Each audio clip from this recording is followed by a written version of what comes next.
Welcome to the Oceanside Planning Commission for March 22nd, 2021. This meeting will be conducted in accordance with Governor Newsom's Executive Order 29-20 relating to the COVID-19 virus.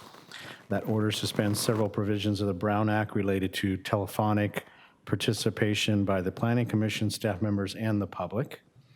To the applicable public health orders, the City Council chambers will not be open to the public, and the Planning Commission members have the option of participating via Zoom. Members of the public are encouraged to listen and watch the meeting via Zoom by phone or by computer. The meeting can also be watched on KOCT Cox Channel 19, AT&T Channel 99, or live stream on KOCTV's webpage, although expect a slight time delay if you use that option. The public can also participate by submitting emails, providing emails to the Planning Commission in written form or by calling in and participating. With that introduction, I will call the meeting to order, and if wherever you are, if you'd like to stand and join us in the Pledge of Allegiance, please do so. Ready, begin. I pledge allegiance to the flag of the United States of America and to the republic for which it stands, under God, indivisible, with liberty and justice for all.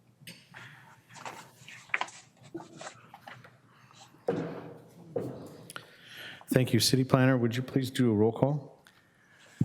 Thank you. Good evening. Chair Rosales. Present. Vice Chair Balma. Present. Commissioner Busk. Here. Commissioner Morrissey. Here. Commissioner Custer. Here. Crayhill. Here. And Commissioner Goodkind. Present. So, Mr. Chairman, you have all 7 members, and for the record, 2 are participating via Zoom. That's Goodkind and Crayhill. Great, thank you.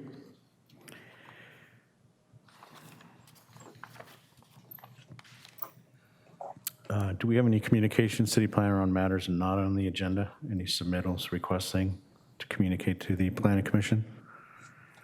Mr. Chairman, there are no requests to speak on matters not on the agenda. Great, thank you. Then we'll move to approval of minutes from our prior meeting of March 8th.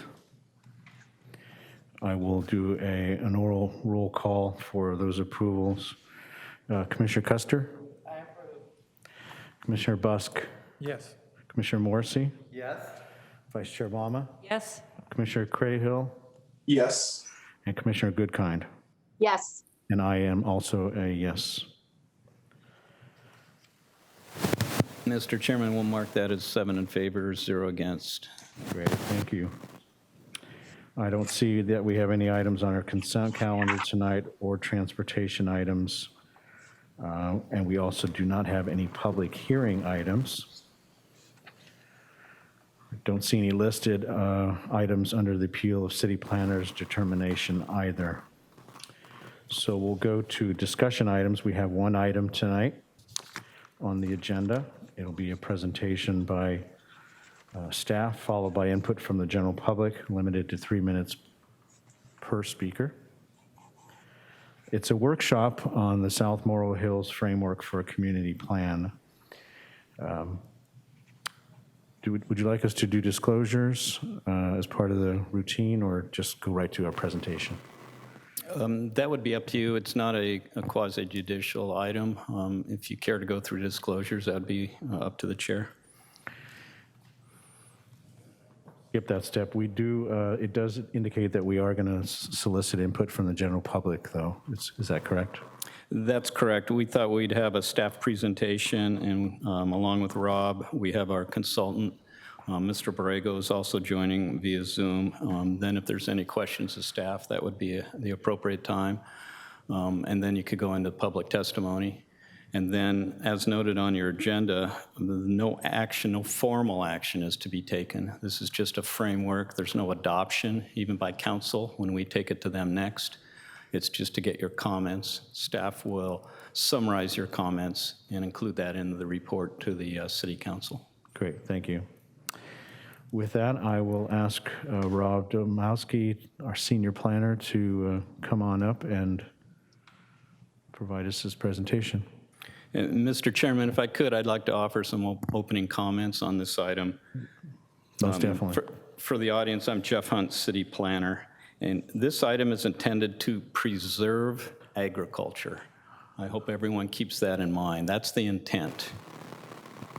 It's based on the agritourism plan that the city has received and filed, and all the input that went into that agritourism plan. That plan, the agritourism plan, speaks to making farms more profitable so they don't subdivide. That plan established an agritourism component of the city's economy, or the intent to do that, with some Tier 1 uses that have already been implemented. As part of this framework, additional Tier 2 uses would be allowed on farms. It's important that everyone remember that the current zoning right now allows for 2.5 acre lots. Farms can be subdivided down to 2.5 acres, basically by right. So to counter that concern with the 2.5 acre subdivisions, during the agritourism workshops, there was discussion about allowing residential uses to augment the farmer's income, along with the Tier 2 uses. The framework, and it's just a framework, it's just strategies which, depending on the input from this body and council, could be changed. But the framework suggests that as an incentive to preserve ag land, density be allowed to increase to 1 unit per acre only on lots that are 20 acres or larger, not across the board in South Morrow Hills. The intent on the 20 acre provision is that we should be rewarding true farmers with additional income, and not just the hobby farmers or the 2.5 acre estate lots. That 1 unit per acre is only allowed if the housing is clustered. And that cluster has to occur on 25% of the agricultural lot with a conservation easement on 75% of the farm.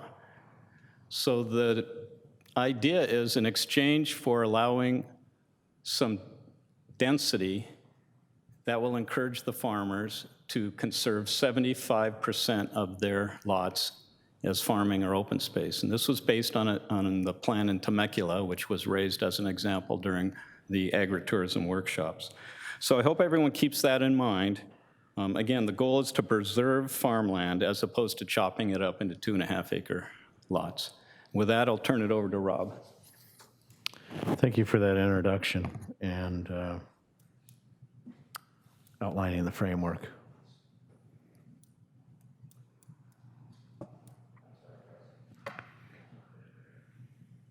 We're raising the suspense for Rob's presentation.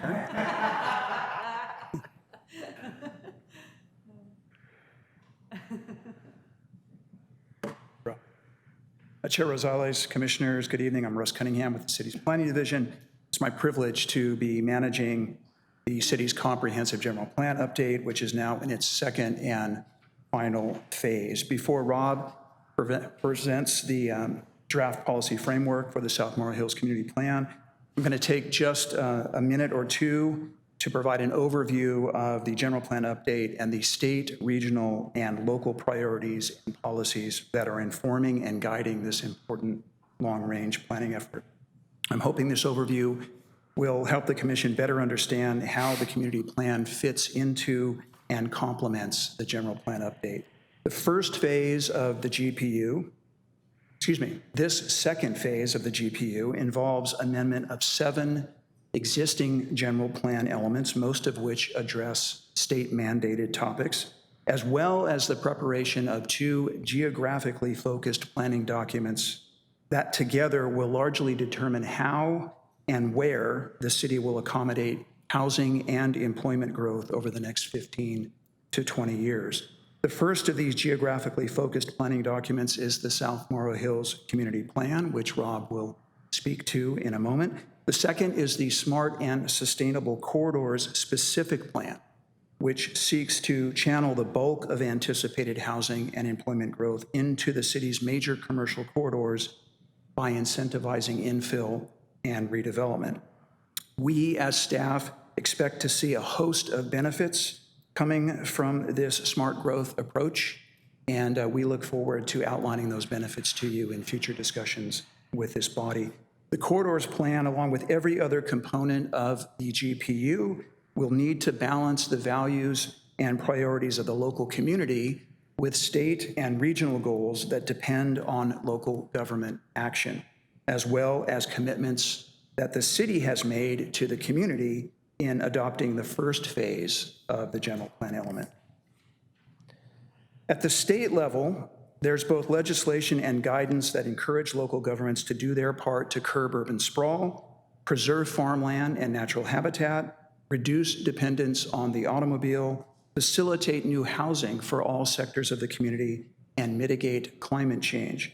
State guidance on the updating of the housing element encourages cities to accommodate their fair share of new housing in ways that preserve open space and working lands. Climate-related legislation encourages local governments to adopt land use policies and standards that reduce vehicle miles traveled, or VMT. The state's general plan guidelines, which were updated in 2017, call for infill development, farmland preservation, and strategic infrastructure planning that minimizes costs to taxpayers. Eligibility for many state grant programs is contingent upon local action in support of these state goals. This includes the Caltrans Sustainable Communities Grant Program, which awarded us nearly $400,000 in support of the Corridors Plan. At the regional level, SANDAG champions smart growth and farmland preservation through a variety of plans, guidance documents, and grant programs, including the Smart Growth Incentive Program. The Sustainable Communities Strategy, prepared by SANDAG as part of the 2017 Regional Plan, encourages all member jurisdictions to focus housing and job growth within existing urbanized areas and facilitate infill and redevelopment as a means to conserve natural resources and farmland. The next update of the regional plan, as you know, will promulgate the 5 big moves, which, if adopted, would revolutionize mobility in the San Diego region through expanded transit service, complete corridors that accommodate all modes of travel, flex services that address the first mile, last mile challenge, and other efforts to reduce auto dependence. The 5 big moves are largely predicated on the region, the 19 jurisdictions within this region pursuing smart growth as the means of accommodating future housing and employment. At the local level, the city has adopted an economic development element, an energy and climate action element, and a climate action plan that together promote economic and environmental sustainability through efficient land use and resource conservation. The EDE promotes a range of land uses in South Morrow Hills that complement agriculture and provide farmers with additional revenue. The ECAE calls for preserving local agriculture as a means of encouraging efficient land use patterns within the city and limiting transportation-related GHG emissions. And the Climate Action Plan includes a GHG reduction measure that encourages participation in the state's Sustainable Agricultural Lands Conservation Program, or SALT. As City Planner Hunt has mentioned, the draft framework before you this evening provides for long-term farmland preservation in conjunction with clustered housing development. While providing more flexibility really to our commercial farmers, the South Morrow Hills Community Plan must also align with the city's broader efforts to guide growth and change in ways that support quality of life, economic prosperity, economic opportunity, and environmental quality for future generations of Oceansiders. So as Rob will reiterate in his presentation, the fundamental goal of the South Morrow Hills Community Plan is to preserve farmland by enhancing the economic viability of farming and minimizing potential impacts and conflicts between farming and other land uses in the area. This goal is very much in keeping with the state, regional, and local priorities that I've just shared with you. And with that, I'll cede the dais to Rob.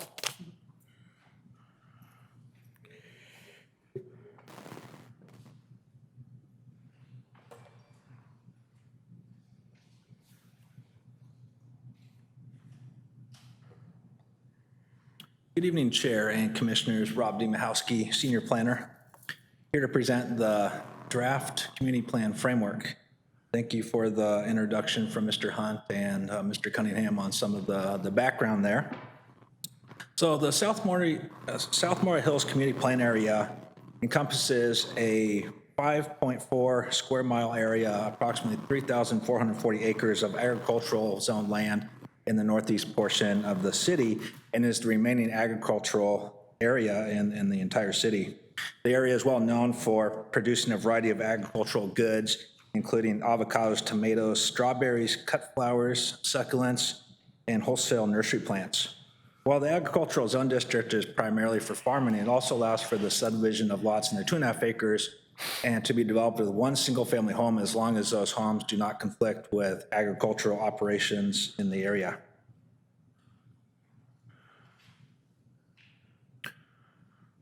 On November 6, 2019, the City Council directed staff to prepare a community plan and also requested that no further requests for general plans or zone amendments occur until a South Morro Hills community plan is prepared. In recent years, there have been increased challenges to the viability of farming in South Morro Hills. The farming community has experienced challenges to farming, citing the increased cost of water, labor, state regulations, and competition from the world market. And in recent years, there has also been increased pressure from residential development.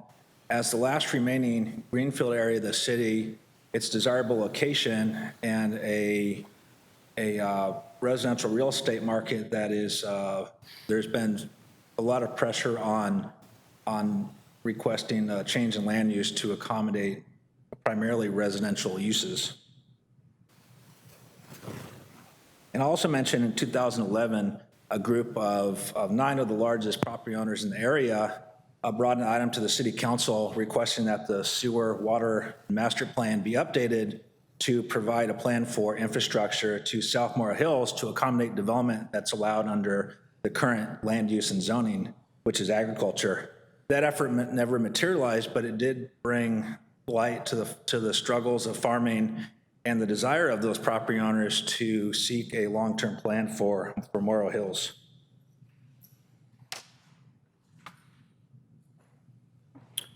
In 2016, the city, in partnership with Visit Oceanside and South Morro Hills Association, completed the Ag Tourism Strategic Plan to promote ag tourism as a way to provide supplemental income to farmers and maintain the viability of agriculture. This effort was also to resist developing the land into 2.5 acre lots, which we often refer to as the pegboard approach. So if you were to subdivide available land, you would get a pegboard of 2.5 acre lots, most likely developed with a single family home. The City Council received the Ag Tourism Strategic Plan on August 17th of 2016, and also a Ag Tourism Steering Committee was created to help implement the plan and move it forward.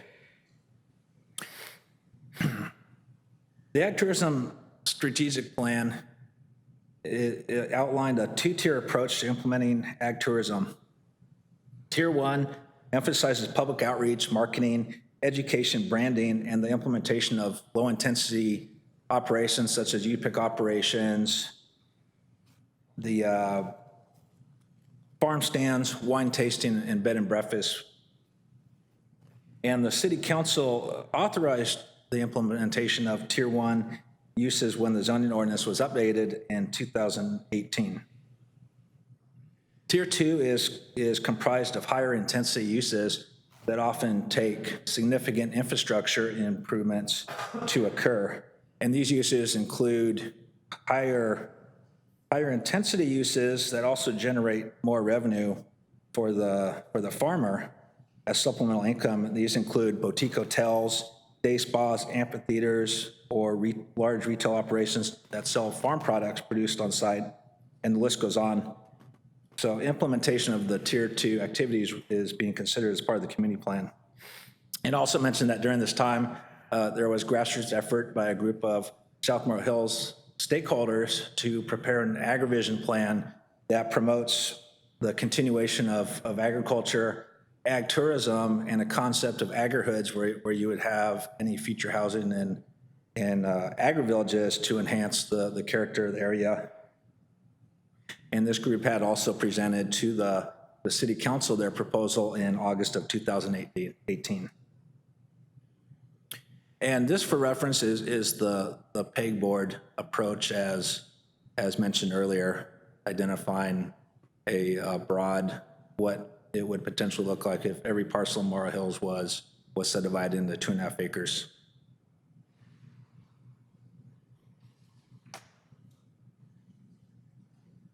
What is a community plan? It focuses on important issues facing a specific area and establishes detailed policies to guide future land use and development, and is incorporated by reference in the general plan. The South Morro Hills Community Plan will contain policies and planning guidance for the city's only remaining agricultural area, and will focus on supporting continued viability of farming through supplemental income produced by expanded agritourism opportunities and farmland conservation in conjunction with some housing development. The project team kicked off the community plan effort at the beginning of 2020. The initial effort included the preparation of an existing conditions assessment, also known as the MAP Atlas, a market analysis memo with case studies by KMA, and the draft community plan is anticipated to be prepared in October 2021 and will be followed by environmental review and a potential adoption hearing. Building off of public input received during the 3 ag tourism strategic plan workshops and meetings with stakeholders, including large landowners, the Ag Tourism Steering Committee, and the AgriVision Group, staff initiated a series of public outreach efforts in 2020 focused on the community plan. An online survey was released in May of 2020 with 637 responses by the community, and topics included agricultural, conservation, the future of farming, ag tourism, infrastructure, residential development, transportation, and community character. 3 panel discussions were conducted with key stakeholders, including commercial farmers, South Morro Hills Association members, and ag tourism proponents. The outreach focused on the same range of topics, including the future of agriculture, Tier 2 ag tourism uses, residential development, and neighborhood character. Staff also met with representatives from the San Luis Rey Band of Mission Indians, which has a long-standing ancestral presence in the area. And the following are some of the key themes that emerged from the public outreach efforts. Preserve sensitive habitat and open space, enhance visual quality, preserve neighborhood character, improve traffic flow, preserve agricultural land, expand commercial activity and employment, promote a wide range of housing opportunities, and ensure safety from natural hazards such as fires. During the stakeholder interviews, many of the participants indicated a strong desire to continue farming, but are finding it increasingly more difficult to financially maintain farming operations. There is concern about what happens when commercial farming is no longer available. Many agree that ag tourism is a viable option to keep farming in South Morro Hills, but indicated that the biggest impediment is the lack of infrastructure, especially sewer. They would like to see the community plan allow enough flexibility to make Tier 2 ag tourism uses realistic. Informed by the MAP Atlas and public outreach, the project team prepared a draft community framework that includes a project description and background, vision statement, guiding principles with key strategies. The draft framework includes multiple map exhibits that highlight existing conditions.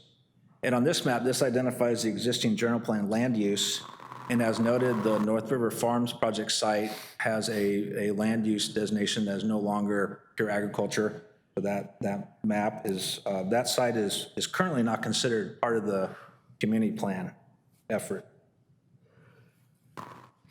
The Farmland Exhibit identifies land that is considered prime farmland and farmland of statewide significance by the California Department of Conservation. And that's based on soils conditions, slopes, and other factors. A majority of farmland in Sophomore Hills is considered unique or of local importance, and much of the farming that occurs in Sophomore Hills doesn't necessarily occur on land that is designated important farmland by the state. The residential exhibit identifies parcels that are developed with single-family homes. A majority of these parcels, as shown, are 2.5-acre lots located along Sleeping Indian corridor and also some along Wilshire Road. The combined assets exhibit identifies features such as slope and ridgelines, habitat, floodways, and hazards. The purple hatching and brown lines, as you can see, identify slopes and ridgelines that generally exceed 30% or greater. This exhibit is valuable for guiding future land use and conservation of key assets in the Sophomore Hills area. The first guiding principle: maximize farmland conservation. And that is defined to pursue strategies that focus on long-term farmland conservation with priority for conservation of higher quality farmland, protect and support agricultural operations and sustainable farming, require development to be clustered to maximize farmland conservation, and to minimize conflicts between residential, agricultural, and agritourism uses. The key strategies involved with this guiding principle include establishing a right to farm ordinance, and this basically shows that the city supports the continuation of farming and the potential impacts associated with that. So when it acts as an advisory to anyone moving to the area or purchasing property, that agriculture is subject to noise, odor, and other side effects that may be offensive to certain individuals. The second strategy is to conserve farmland with the best soil characteristics. And as shown on that previous map, this may not be necessarily land identified by the state, but would be a parcel-specific analysis of ideally conserving those soils that are currently under agricultural use and to maintain those for any future ag tourism projects or cluster housing. Allow cluster residential development at 1 DU per acre on parcels that are 20 acres or larger. So this is an important threshold to note that the cluster development is focused on the larger properties with a qualifier that the parcel has to be 20 acres or larger. And there's also some restrictions on if there's excessive slope that would not be counted as part of that. A strategy would be to limit clustering to 25% of a parcel and require the remaining portion to remain in agriculture, or also allow ag tourism. And as part of any project, the strategy would be to require an agricultural conservation easement to be placed on the property so that it would continue to be used for agricultural purposes. And another key strategy is to establish a transfer of development rights program. This would establish a program in which there would be sending and receiving sites, in which sending sites, a receiving site could purchase density from an off-site property in Sophomore Hills to achieve higher density than allowed with the base 1 unit. And in return, that land is placed into a conservation easement.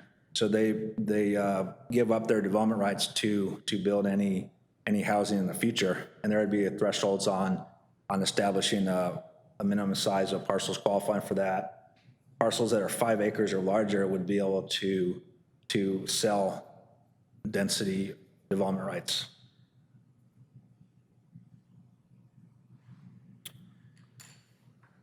This exhibit identifies locations for potential cluster housing based on topography, road access, and potential infrastructure location. It is purely for illustrative purposes and would not preclude qualifying properties from pursuing cluster housing and taking advantage of the provisions in the community plan if they qualify. While the proposed density is higher than currently allowed, cluster housing has several benefits. It reduces the development footprint and impacts on agricultural land. It provides cost-effective and efficient delivery of required infrastructure. It helps fund the necessary infrastructure to facilitate Tier 2 ag tourism uses, and it will provide substantial income to farmers and is an alternative to subdividing parcels into 2.5-acre lots, resulting in inefficient patchwork of homes, also known as the pegboard approach. The project team analyzed the potential number of dwelling units that could be developed at 1 dwelling per acre on qualifying parcels. Netting out the steepest terrain and undeveloped areas, the community plan would have the potential to accommodate 2,029 units under the existing general plan designation of one unit per 2.5 acres, which equals 0.4 DU. The total would be 1,439 units. The second guiding principle is to strengthen community design and character. And that primarily focuses on to protect the scenic quality and rural character of South Morrow Hills by locating development away from ridgelines and visible hillsides, minimize grading, preserving mature trees where feasible, preserving views of agriculture from streets and public spaces, design buildings and landscapes to evoke an agrarian open feel, promote a variety of housing types to meet community and workforce needs. The first key strategy is to promote a consistent and context-sensitive design that minimizes the visual impacts of development. The second is to establish architectural design guidelines to fit the real context of the area. And the project team does intend to host design charrettes to allow the South Morrow Hills community members an opportunity to help draft the design guidelines that would go into the plan. The third is to preserve key landforms and ridgelines and to require landscape buffers around buildings visible from the roads. During the public outreach, this was one of the top preferences from stakeholders and community members to preserve landforms and protect ridgelines. And finally, a strategy to require housing typologies that are consistent with the area and encourage opportunities for accessory dwelling units, farm worker housing, and workforce housing where feasible. And by requiring housing typologies that are consistent, this means that it would need to fit into the context of South Morrow Hills. The plan would be structured to where you wouldn't see urban type architecture or buildings allowed in the area. And this would also be discussed as part of the design to allow stakeholder input, especially from the residents and property owners of South Morrow Hills.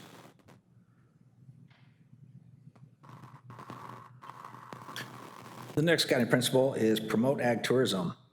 And this is to allow development of larger scale ag tourism businesses, including event spaces, wedding venues, hotels, resorts, and spas, dining establishments, and wineries with a level of development linked to agricultural land protection, and undertake programs to promote the South Morrow Hills as a visitor destination.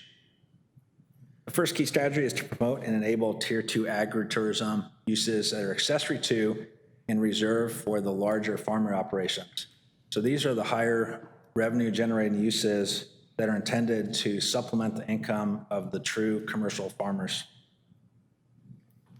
Tier 2 uses shall be limited to parcels that are 20 acres or larger, and as proposed, the uses can occupy an additional 10% of developable land, and this is in addition to the 25% clustering. So ideally, ag tourism uses would take place either within the farmland or in proximity to it, which is the attraction. So there will be flexibility in allowing a property owner to locate proposed ag tourism uses in the most feasible locations on a property, subject to development standards and as the same hillside and slope restrictions as other development.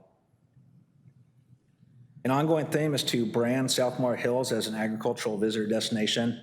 This effort has been part of the Ag Tourism Steering Committee's effort.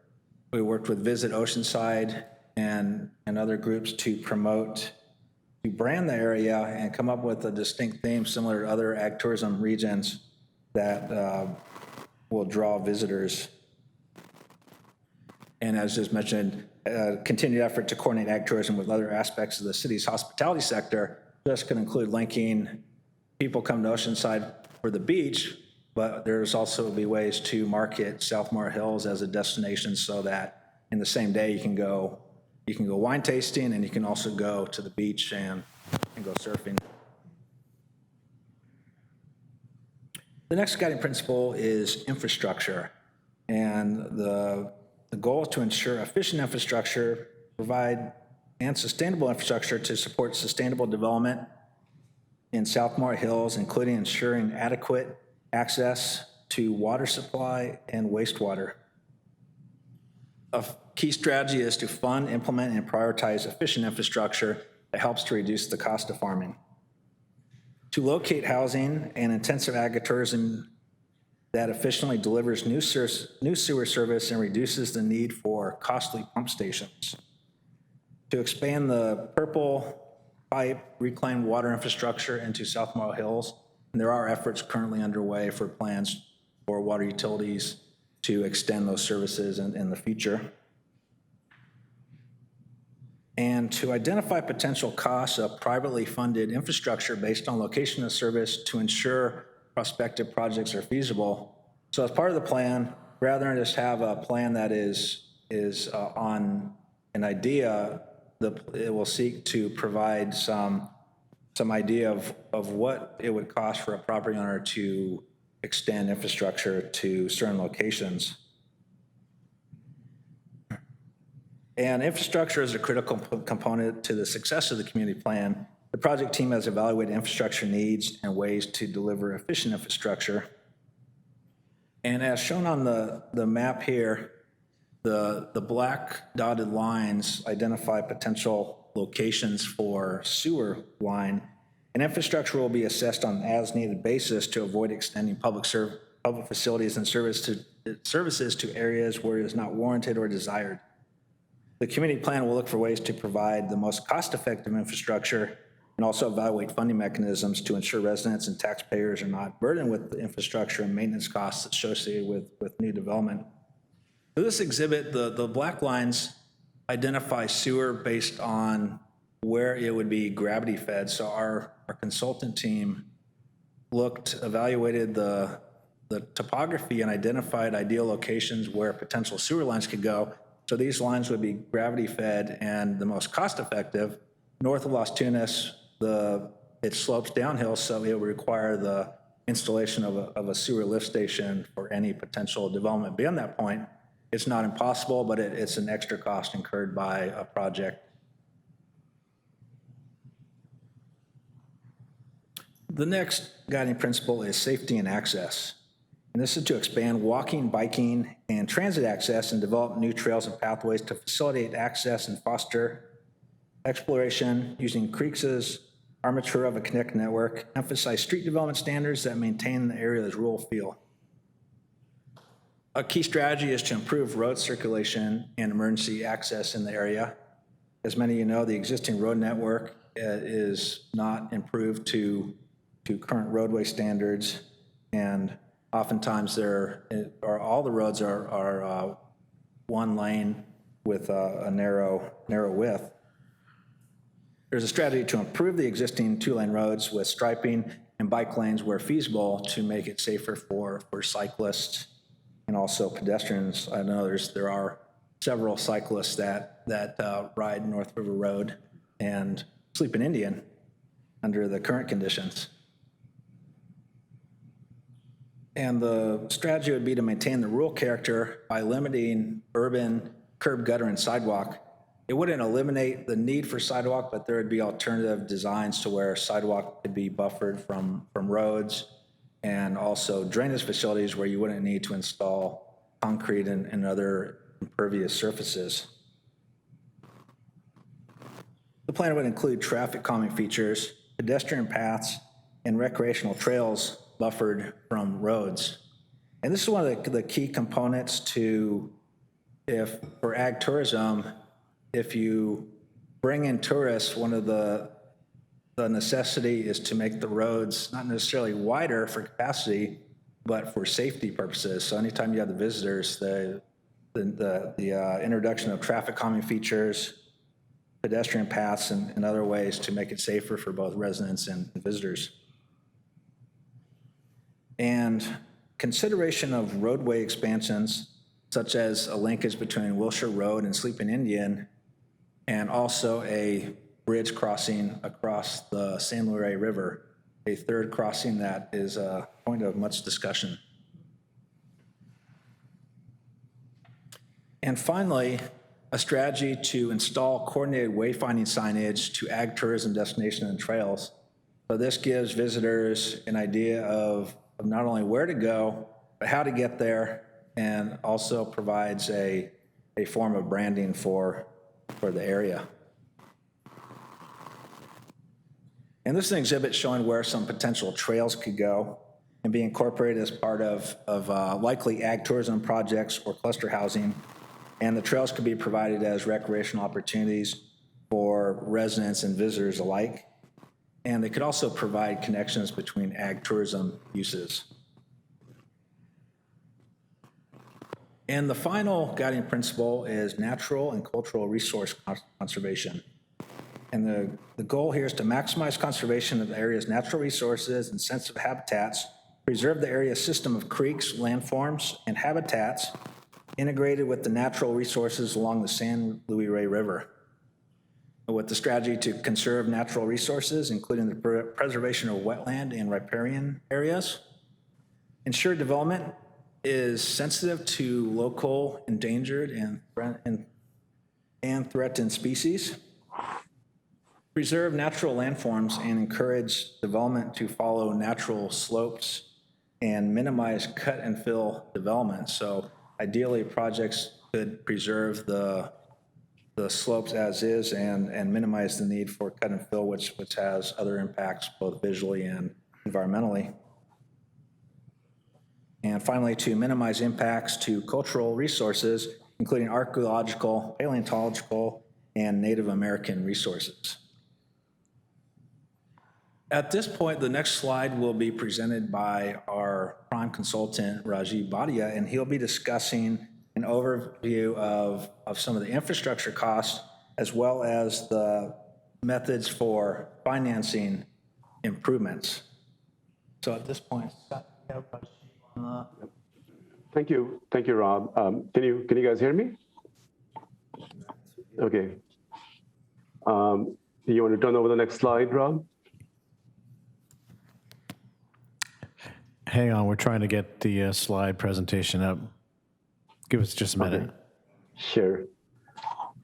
So good evening, everyone, Chair and Planning Commission members. I'm Rajiv Bhatia from Dighton Bhatia, helping the city staff with this effort, supported by a team of sub-consultants. And Russ Bergholz from Dudek Engineering is actually in the audience here today to answer any infrastructure, civil and technical issues if you have those. So while we're waiting for the slide to come up.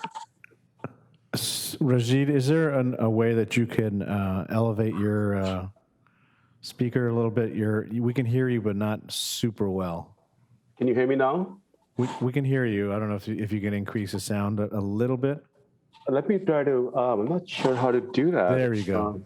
That's okay. Actually better right there. Okay, great. I'll try to speak up a little bit as well. Maybe the connection is just what it is. While we're waiting for the slides, and I'm not sure we exactly need a slide, but I'll just talk to it. We have the first slide up, so go ahead and speak to that first slide. Oh, great, excellent. So we have roughly 44,000 linear feet of wastewater line improvements that need to be done. And those are evident on the slide here. I only see a small portion of that slide. Are people able to see a bigger slide or no? Nobody's able to see a bigger slide. We can see the entire slide here in the chambers. I'm not sure what you see. Now I see the whole slide. Okay. I think we all see the big slide now. Thank you very much for that. So 8.4 miles of new sewer lines. Those are shown in purple color over here.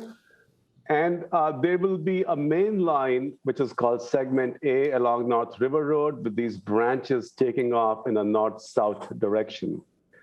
And as Rob explained to you, these lines will flow by gravity to the main line, except what's labeled as Segment C, which is the leftmost, topmost line, which will require a lift station out there. So the cost for these lines will be about $11.5 million. The lift station will be $1.3 million. And then there will be downstream improvements as well, because we would need to upsize the piping that will take the water from here onto the main system. And that has a cost about $5.5 million for a total wastewater project cost of $18.2 million. Next slide, please. Distributed that across the 1,700 housing units that are anticipated in this area, the cost on an average is about $10,700 per housing unit. Excuse me. To emphasize, that is an average cost per unit. It's not the cost that will be there per unit. Because, for example, the homes that are north of Wilshire, in the northern portion of Wilshire Road, will require a pump station, so they may be the ones to pay for the pump station. What the exact number is will be based on a separate study that will be done later on, but that's thereabouts the cost, $10,700. This is actually not a high cost, according to our civil engineer. It's lower than what the Rainbow Wastewater District charges. It's a very small proportion of the overall home sale cost, 1.5%, and about 15% of the overall permitting costs from the city. So we don't feel like the wastewater cost itself is going to be a detriment to development or a major impediment to development here. Now, in addition to wastewater, we also looked at and presented information on some key transportation improvements, but there's a lot of unknown to that in terms of, do we need to improve these streets to an urban level, which is, curbs, sidewalk, gutters, lighting, and so on, for example. What width would these have and not have? There was a desire to have a rural character in this area. People don't want to see artificial lights at nighttime, and they'd rather see the night sky. So those are all decisions we would need to make in the process. Next slide. When we think about the approaches, how this infrastructure would be financed, there are a variety of mechanisms. There could be a development impact fee, which is just based on an impact fee study that the city will do and can be instituted. There can be community facilities districts, which would apply to an area with a special property tax in addition to the regular citywide property tax. CFDs typically sell bonds secured against property value, and the CFD requires voter approval, two-thirds voter approval. They could, in some instances, require landowner approval, but we have more than 12 residents in this area, so these will require a voter approval. Conversely, special assessment districts require property owner approval. And the idea is the same, that you would again float a bond, and then that would be paid over time. There could also be an instance of having a developer upfront financing. So for example, there is a big landowner along Wilshire Road. They're prepared to move ahead, and the financing, the votes are not coming in for the entire area. They can move ahead, upfront the cost of that line, which doesn't require construction of the rest of the system, and then through a reimbursement agreement with the city, set up a reimbursement account, and then they are paid for that as new properties come along on the line that feed that segment. So there are a variety of approaches. One of these approaches could work, or a combination of approaches could work.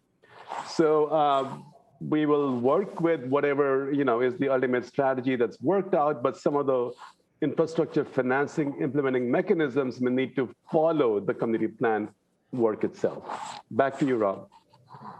Thank you, Rajiv.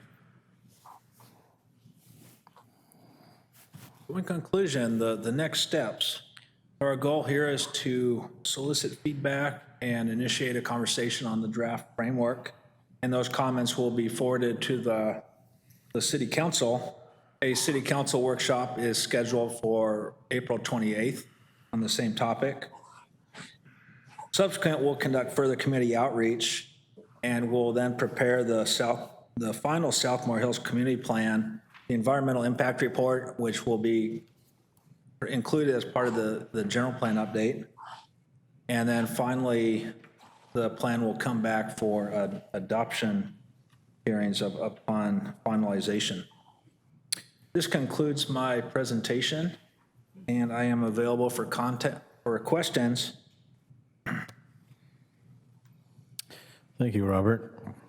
I'll start off with a question. I know you covered this actually, but I was trying to write it down, but I lost, or I didn't get it right. So maybe it's a two-parter question. How many, right now, how many parcels out in that area are 20-acre parcels? I'm just trying to get some context for numbers here. Chair Rosales, we do have that statistic. I do not have it in front of me. Perhaps Rajiv and, Mr. Hunt may have the number. Mr. Chairman, our spreadsheet shows there's 40 parcels greater than 20 acres. Okay. And then you threw a number out, Robert, that of those that qualified under the proposed idea of a development within those 20-acre parcels, how many units could be built? I thought I heard 2029? Yes, that would be the maximum number if you just took a blanket developable parcel. That does not net out steep slope or other conditions. So ideally, or realistically, the total unit count would be based on property owners that would like to build, as well as the feasibility of certain sites. So we had estimated that there'd be a likely build out around 1,700 units. 1,700, okay. And I can elaborate on that just a little bit if I could, which is that in addition to counting how many units we would get from the sites themselves that are larger than 20 acres, we also tabulated if some of the other property owners were to transfer some of their rights. So we don't get those 2.5 acre lots, an a pegboard formation on the smaller lots, then another 200 to 300 housing units could result as a result of those transfers to those larger sites. So you would get 1,400 housing units on the sites that are 20 acres or larger, and sort of counting 70% of land developable on slopes between 15 and 30%, and then an additional 20 to 30% through the transfer to those sites in terms of the transfer of development rights as an optional item. Nobody would be required to do that, but that's an option available, and that'll also increase the densities from 1 per acre, which would become 4 per acre if you net it out, to maybe 6 or 7 on those sites, but then you would preserve more farmland as a result. Okay, thank you. Now I have an odd question. There was a question, or there was a comment in one of the guiding principles about trying to preserve the farmland in these clusters idea that had the best soil characteristics. And I don't understand if that's just a guiding sort of theoretical principle or a hard principle that if somebody wants to develop that, and I guess I'm also wondering how that would work. If somebody were to develop something on one of these parcels, how is that factored in? Or is that just kind of a broad sort of wish or desire, or again, sort of a theoretical exercise, or is that something somebody's actually really going to do? Chair Rosales, that an item that we are taking into further consideration. So the foundation is the state designates land as prime farmland or other characteristics that represent ideal soil conditions for farming. But what we found in speaking with farmers out there on evaluations of properties is that the actual agricultural activity does not necessarily take place on land that is designated by the state. So there might be a portion of a lot that is designated, but there's no activity taking place, and the farming may actually occur on a part of the parcel that has no significance by state standards, but is still considered farmland that is of local value. Right. So it'd be a case by case, likely a parcel specific analysis of of the agricultural land would take place as part of any development proposal.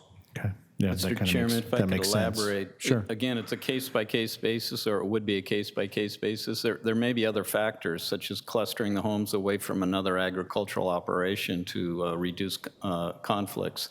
Maybe putting it in a site that's not as visible in order to preserve the community character. So there's different competing goals. Sure. That makes sense. That's all I have for the moment, Robert, but I'll look to my commissioners here, and I don't see Commissioner Crahill or Goodkind on the screen, so I can't see if they I had have a a question. question. Okay. I do. Go ahead, Commissioner Goodkind, and I'll come to you, Vice Chair. Thank you, Mr. Chairman. I actually have a couple of questions for staff. I'm trying to visualize this cluster housing concept. So first of all, like a fundamental question, how are you defining parcel? Is that a piece of land owned by one owner? Mr. Goodkind, parcel would generally be defined by land under one ownership. Okay. It could be a conglomerate of multiple parcels. Doesn't have to be one legal parcel, but it has to be under the same ownership. Okay. So for a minimum 20-acre parcel, 25% of that 20 acres could be developed. Basically, it would be four residences, and plus potential ADUs or granny flats. Is that accurate? That is correct. An ADU is allowed on any parcel developed with a dwelling unit. So for a 20-acre parcel, we could have 4 houses, 4 granny flats, and another 10% of that parcel could be some kind of ag tourism facility. So another 10% for commercial. I would want to correct you a little bit. I hate to interject in what you're saying. It'll actually be 20 units on that parcel because you'll get 1 unit per acre clustered on the quarter of the site itself. Yeah. So you would get 4 units per acre on that site that is a quarter of the site. Oh, okay. I'm glad you clarified that because I completely misunderstood. Okay. Okay, my second question is, what other neighborhoods or areas in Oceanside have architectural design guidelines? Staff. I believe that there are many of the planned developments when they were originally built were approved, as part of the development plans, were approved with architectural standards. So for example, Rancho de Oro, there are architectural standards, and most of those planned developments were built out in entirety. So the CC&Rs for the HOAs generally have standards in there that if anyone is remodeling, they would go through the HOA for enforcement of those standards. But we're not talking about an HOA here. We're talking about a city policy that would have architectural guidelines. That is correct. A community plan has the ability to have guidance for architectural guidelines as part of that plan. And some of these features would be implemented as part of the zoning ordinance. So there'd be updates to Article 14 to incorporate development standards in the zoning code. Commissioner Goodkind, a couple of other examples are our coastal zone has design guidelines, though they're not explicit. We also have design guidelines that are more architecturally explicit in the Coast Highway Incentive District, and then we have design guidelines in our historic district around the Mission as well. Yeah. So the way it would work in practice is an applicant would come to the city, and a part of the city's review of the application would be architectural. That is correct. Okay. I will defer for now my other questions. Thank you, Mr. Chairman. You're welcome. Mr. Chair. Chair Obama, I think you had some questions, and then I'll go to some others. Probably have several questions. I've been working on this for 15 years, and I just want to commend the city staff and our consultants for an excellent job on trying to take all this information and trying to figure out a way that it's economically viable, which is what the key thing was. All of our agrivision stuff that we did, we're just kind of like coming up with the pretty pictures and ideas, but you actually put together a pencil and got a calculator out and figured out if it can actually be built, which I really appreciate all the work that you guys have put into it. I have several questions, but one, if we want to just kind of go back to maybe what Commissioner Goodkind was on with the 25, 75 and the amount of houses. The one thing that I wanted to ask was, how did you come up with, because it was different than what we had proposed all along, the additional 10% for an agricultural, like an agritourism type operation? So you'd have the 25% for residential and then an additional 10% for a winery, let's just say, and how that would look on the land. Because when you look at like our only agritourism venue we have currently is a Beach House Winery, and they have about 4 acres up there. And when you look at what they've done with their house and their winery and their building structures and their parking, it's about an acre of the land is that. And so it does follow the 25-75 on just that 4-acre parcel. But I'm just wondering how much more intense the land might look if you do the cluster on 25% and then allow another 10% to be built for a winery. Is that all based on the fact that it's economically more feasible to have that additional development? Is that how it came about? There are a couple of thoughts on that, Vice Chair, on the idea that you'll have cluster housing and limiting it to be able to have enough density within that 25%, to be able to maximize that 25% for the housing units, and then ag tourism uses are intended to be part of the draws to be part of the farm. So having ag tourism uses adjacent to residential wouldn't be as appealing. So our thought was that we would allow the 10%, and Rajiv may have some input on this. He helped come up, his team came up with this ratio. A 10% ratio in addition to that is actually not really a large footprint, and there'd be floor area ratio, so there'd be limitations on being able to build out an ag tourism use. So let's say a boutique hotel, you wouldn't have the ability to go in there and put a massive building on there. It would be a relatively small footprint in comparison to the overall size of the agricultural parcel. Yeah, Rob is totally correct. And I think the property owners currently see value in residential uses. They don't necessarily see, that much of a value in the non-residential uses. But for us to promote agritourism uses, we do want to encourage those other kinds of uses out there. So we don't want those to be a detriment to housing. So you still get your housing in the 25% of the land. But then in addition, we would allow people to build on another 10% of the land, these non-residential tier 2 kind of uses. And that would be on the entirety of the land. Previously, Commissioner Goodkind had an example of a 20-acre parcel. So I'm going to stay with that parcel size example that she had.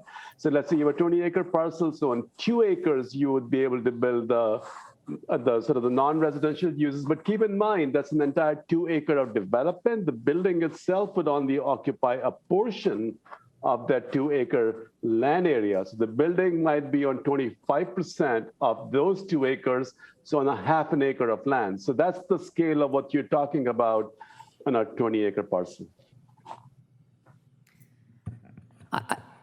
Chairman, if I could add to that as well, some of the ag tourism uses are literally ag. U-pick is one example. A campground would not be a residential use. A winery, in the Temecula plan, I believe their 25% is for residential, and then on the 75%, you could have a winery with a tasting room, et cetera.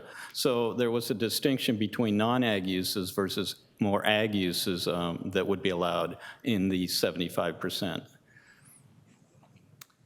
All right, I still kind of think that we just have to be careful when we start to do the housing, and then we add another, the ag, like say if it's a winery or a coffee roasting or a brewery, that it doesn't start to consume the land where it's not going to be authentic enough to agriculture. Just kind of just have to kind of maybe just kind of sketch it out a little bit more and just make sure we're on the right on the right path. I mean, if it's driven by economics, then I understand that, but it sounds like it's driven by just another opportunity that we just need to be careful. I guess that's something that we studied. And I thought that Temecula was only 25-75 with any development. So it was 25% was the actual spa, resort, hotel, parking lot. All of that was in the 25%.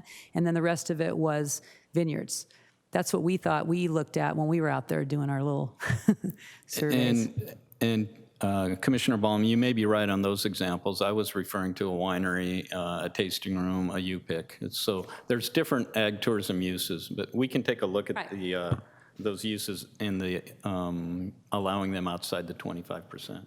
Thank you. And can I just do one more question? Because I have so many, but I'm just going to do one more, then I'll let to the next. Okay.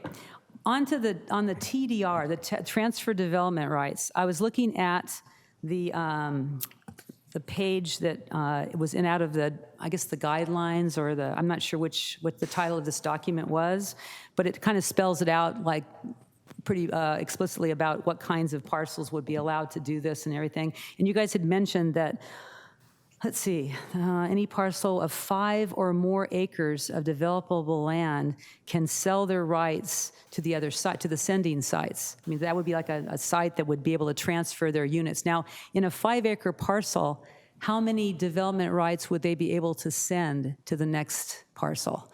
Because I read it to be 5 more units, I think is what I said.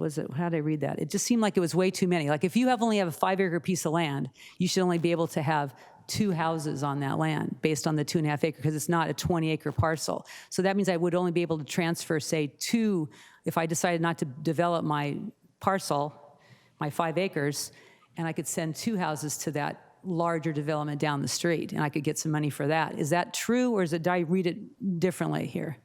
Explain that a little bit more, the transfer development rights. Yeah, so Rajiv, go ahead yeah, so we do want there to be an incentive for people to be actually transferring the rights out. And you're right, we've currently assumed, and we can certainly change that for the right to be 5 units out there. But once you transfer those 5 units, you cannot build on your land anymore. That has to be then have a conservation easement on it.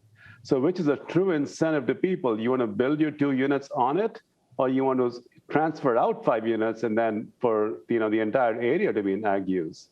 So that to us is an incentive, but certainly we're here to take direction and listen to your input. Yeah, I think you need to be careful, because if you just have 20 acres or less, you shouldn't be able to get, like if I had only 15 acres and I wanted to transfer my development rights to a parcel down the road, I can't base it on 1 acre, 1 house per acre, because I only have 15 acres. I can only do it on 2.5 acres per house, which means I would only transfer, what is that, 2.5 acres times 15, that's like 5, is it 5 acres? 5 houses. So I can only transfer 5 houses to that other lot, and I could get paid for that, and I would have to preserve my land from then on as agricultural lands.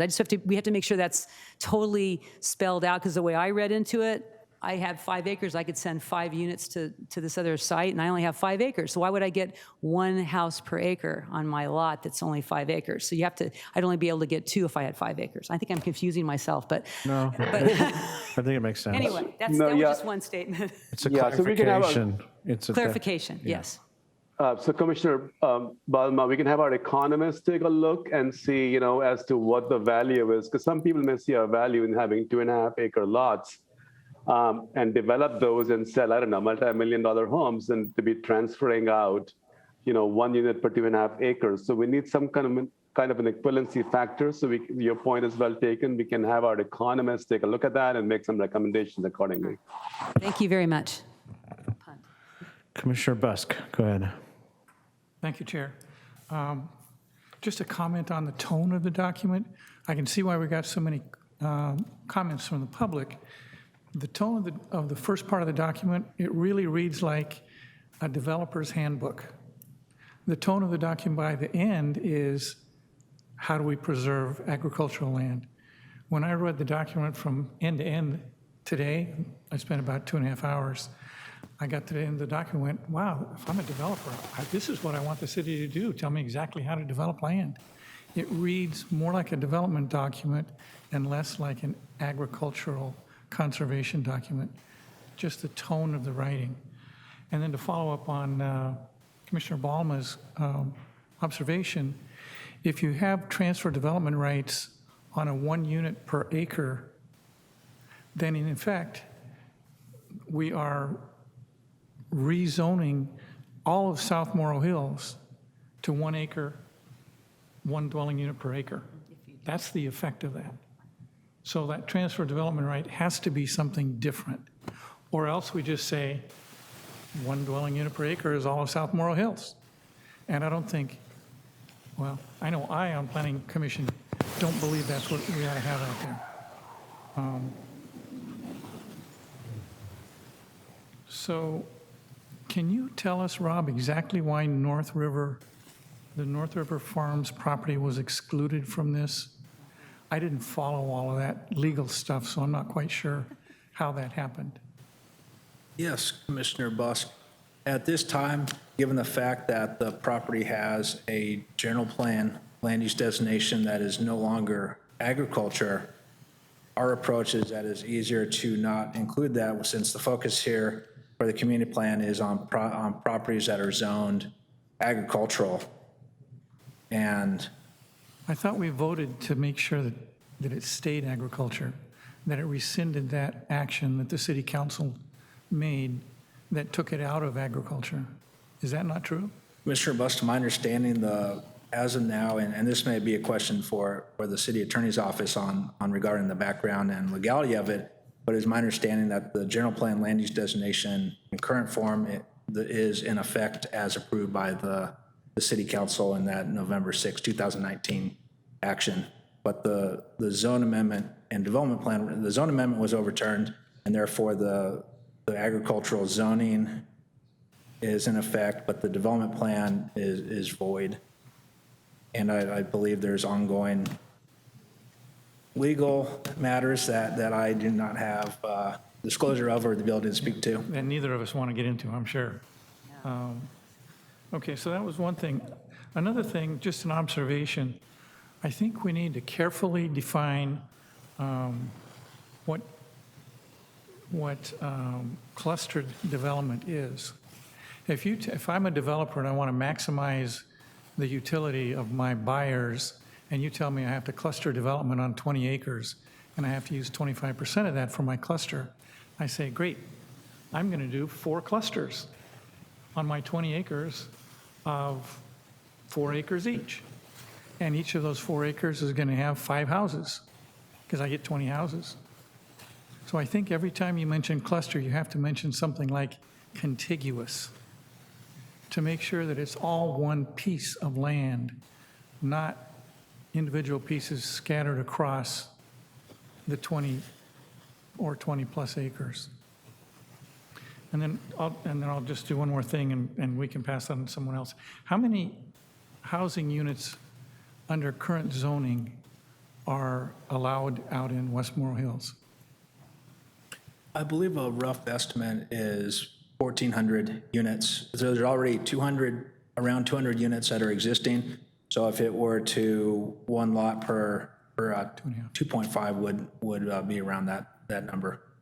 So this plan goes basically from 1,200 units to authorizing at maximum 2,000 units, roughly. Right, based on developable, Right. just pure developable parcels on a blanket map of the area. And we're kind of assuming that it'll go from about 1,200 under current rules to probably around 1,700 under these guidelines as they're, if they were implemented. Right, that'd be a conservative estimate on an actual potential. I've got a few more, but Yeah, I would admit Mr. Chair. Would you like to share your time and hang on to those for? yeah, I'll just hang on for a minute. Commissioner Custer, go ahead. For clarification, what I'm understanding is that you can put 4 houses, each house can go on 1/4 of an acre or on 1 acre? What's the minimum lot size when you get the cluster and the 25% of 20 acres? The minimum lot size, those would be determined as part of the development standards, so that minimum size has not been determined as of this point. So you would take the acreage of that 25%, and within that portion, there's the density allocation, and then the form of that clustering will be based on development standards, similar to how the zoning ordinance currently set up, where you have a minimum parcel size and configuration. So with cluster housing, there's a common practice where you actually have a fairly small footprint of land ownership. So there might be, similar to how patio homes are set up, where the lot might be 4,000 square feet and you have a small patio yard, and then surrounding that you'd have common open space and a buffer. So there'd be some amenities that the cluster would all share some common areas, and as well as access to minimize the footprint of the local area. So potentially you could go down to 4,000 square foot lot? The number has not been determined at this point, so it'll just be based on, that'll be evaluated as part of the final community plan on what would be appropriate minimum sizes if it's necessary. So there's different configurations on how that could be achieved. So then my next question is, for an additional dwelling unit, what's the smallest lot that could also have an additional dwelling unit? Has that been determined? Or an accessory dwelling unit? Yeah.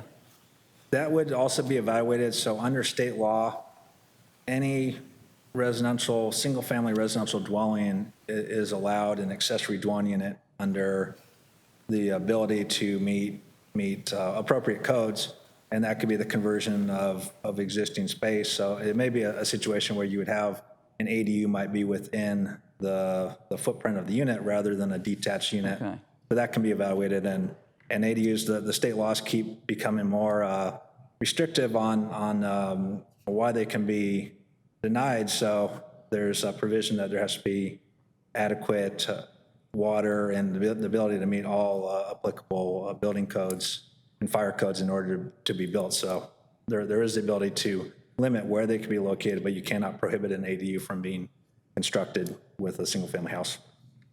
Okay, I guess I'm envisioning a very small lot with a house and another house is what I'm envisioning. Okay, thank you. Mr. Chair? Yes. Hi. Oh, I'm sorry. I can't see you. Commissioner Crayhill, I just heard your voice. Go ahead. Hi. Thank you. Kind of teeing off of Commissioner Buss, kind of the last point that he had made about the increase in the around 500 housing units as envisioned into the draft here. What is the impetus for increasing those residential housing numbers overall? And how does that interact with our RENA numbers? You talk about that a little bit more. Just touched on briefly at the very beginning.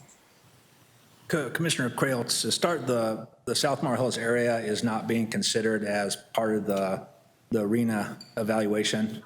Well, this is a separate effort. And as far as the unit count, I think it goes back to the basis of what Mr. Hunt said at the beginning of the presentation, that the goal of allowing housing is to help facilitate Tier 2 ag tourism uses and also prevent the 2.5 acre subdivision pegboard approach, where you would end up with an inefficient use of land. So the housing would be used to pay for infrastructure to support Tier 2 ag tourism uses, and also minimize the impacts on a majority of the agricultural property.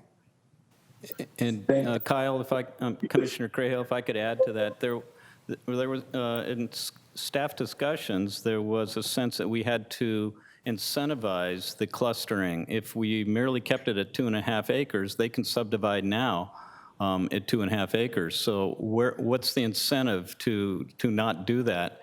And if we can provide an incentive, which also prevents the 2.5 acres, but also conserves the farmland through the 75% conservation, then it seems like a win-win, or that was the logic behind it. Thank you. I appreciate it. And that was, the point of asking it, just to make sure that we're really clarifying what the point of that is. So I think that's the real thing that a lot of folks are worried about here. On the clustered housing, I was looking at the maps, which, before I say that, Rob, if you wouldn't mind, the maps were a little blurry, I think, particularly for folks who are maybe watching from KOCT. Could you repeat where those maps can be accessed by the public to get better resolutions of the map atlas? Absolutely, Commissioner Creel. The maps are available on the General Plan Update website, onwardoceanside.com. And I believe I have the website on the final page here. Yeah, you had it. Yes, you at did the bottom. post So it. onwardoceanside.com, and at the top right corner, there's a link that says resources, and that will take you to project documents with all of these documents in PDF and high resolution. Apologize for the blurry content there. Yeah, no worries. Thank you. That's why I wanted to just mention so folks can get to it. But so the map with the clustered housing area seems like probably one of the most important ones that I saw. Potential, obviously, it was just really looking out further, which I appreciate that, we did that to kind of guess where this could actually happen.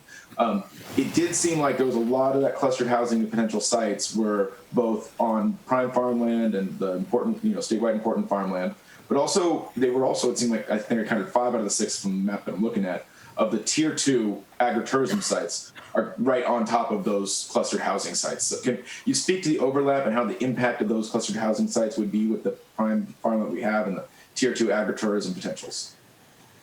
Commissioner, I believe it would be up to the property owner to determine where the cluster housing would go, as well as the ag tourism uses. So it would be a project-specific review.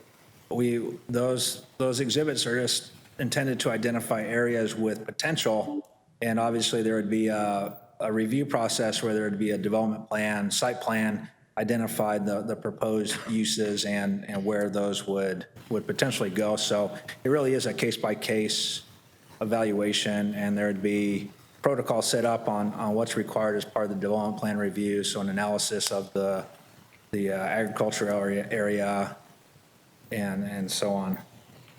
And I would also add that that's one of the fundamental challenges in the project, and you put your finger on it, Commissioner, because we do not want to see development on the ridge lines or on steep slopes where it's visible. And by definition, those are not the lands that are being farmed upon, because you cannot farm on them.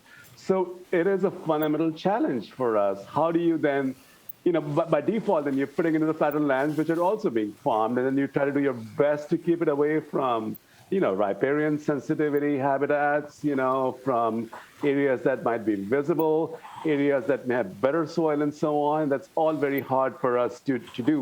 What we have done is taken our best shot at looking at the biggest clusters of where that can happen. But remember, it still will be a footprint within that area where the development will happen. That's not the entire extent of how much development we anticipate happening.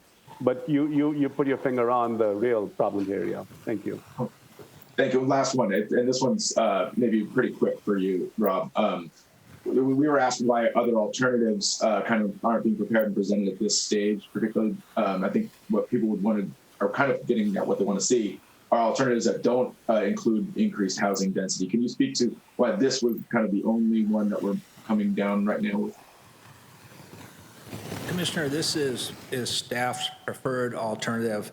We were directed by the City Council to prepare the community plan and specifically to have staff prepare their recommendation for the community plan. So that's what we're presenting today.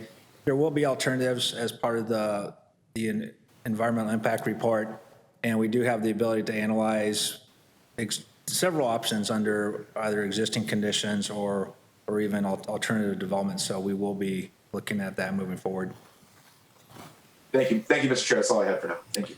Thank you. Commissioners, I'm sure you'll think of some other questions. I'd like to be able to open it up to the public and get some of their input. Maybe that'll spur some additional questions in your mind. So, City Planner, if it's appropriate, can we go that direction? And maybe you can start walking us through who has asked to speak on this item.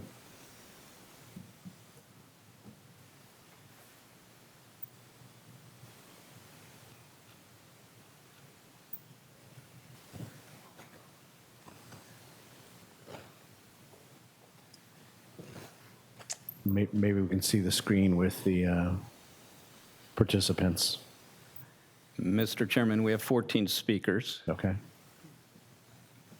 The first speaker is Jason McDonald, and that'll be followed by Diane Klinko.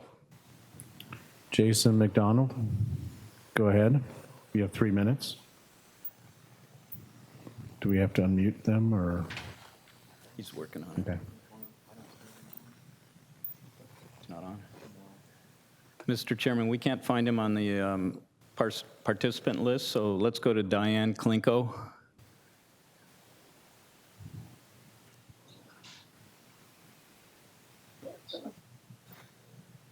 Just a second.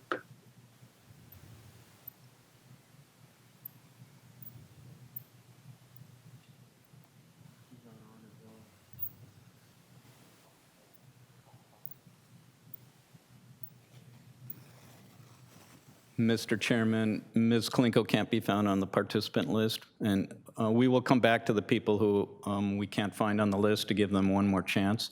The next speaker is Carolyn Kramer.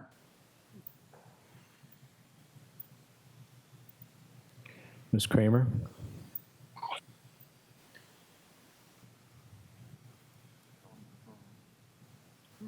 I'm here. Okay, go ahead. You have 3 minutes. Okay, thank you, if you can hear me. Good evening, commissioners. Wow, that's all I can say. But I totally agree with one of the commissioners that said, this is a developer's dream. I did send you all an email this morning just to remind you of the outcome of the vote in November on rezoning farmland. Proposition L to change the zoning of farmland for a housing project was overwhelmingly defeated last November. 76% of the voters of Oceanside said no on L. 76% of the voters of Oceanside overwhelmingly said no to a zone change. This area, I'm glad to hear Jeff Hunt say that this area is not needed for our RENA numbers. I'm glad to hear that. So why do we need cluster housing on farmland? This whole plan is just got me muffled. Another thing, why do you want to put housing near farmland? Residents around the airport complain about the airplanes, even though the airport was there when they bought their homes. Residents around the railroad tracks complain about the train horns, even though the railroad was there when they purchased their homes. Residential development and farming do not mix unless you live on a small farm. On a farm, agricultural farmland has its own noise and own smells. We don't need cluster housing. Please recommend that we retain the 2.5-acre zoning and say no to cluster development. As to the proposed plan, I support the agritourism concept, but say no to cluster and residential development on farmland. Thank you.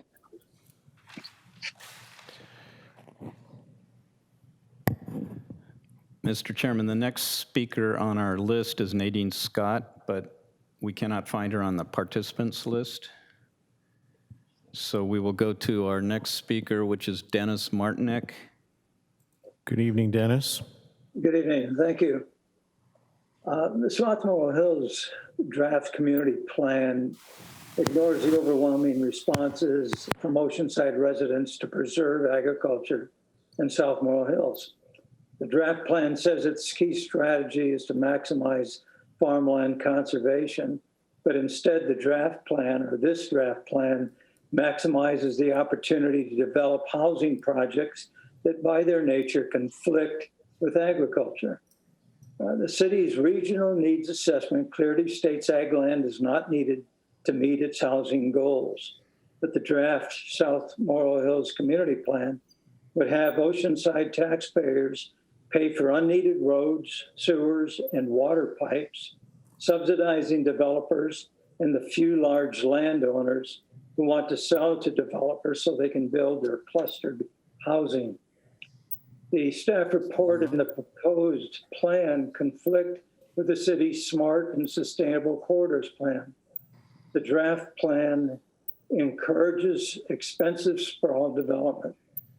It will allow the development of North River Farms, a project that was defeated in last November's referendum by a 2-to-1 margin. Why was North River Farms parcel left out?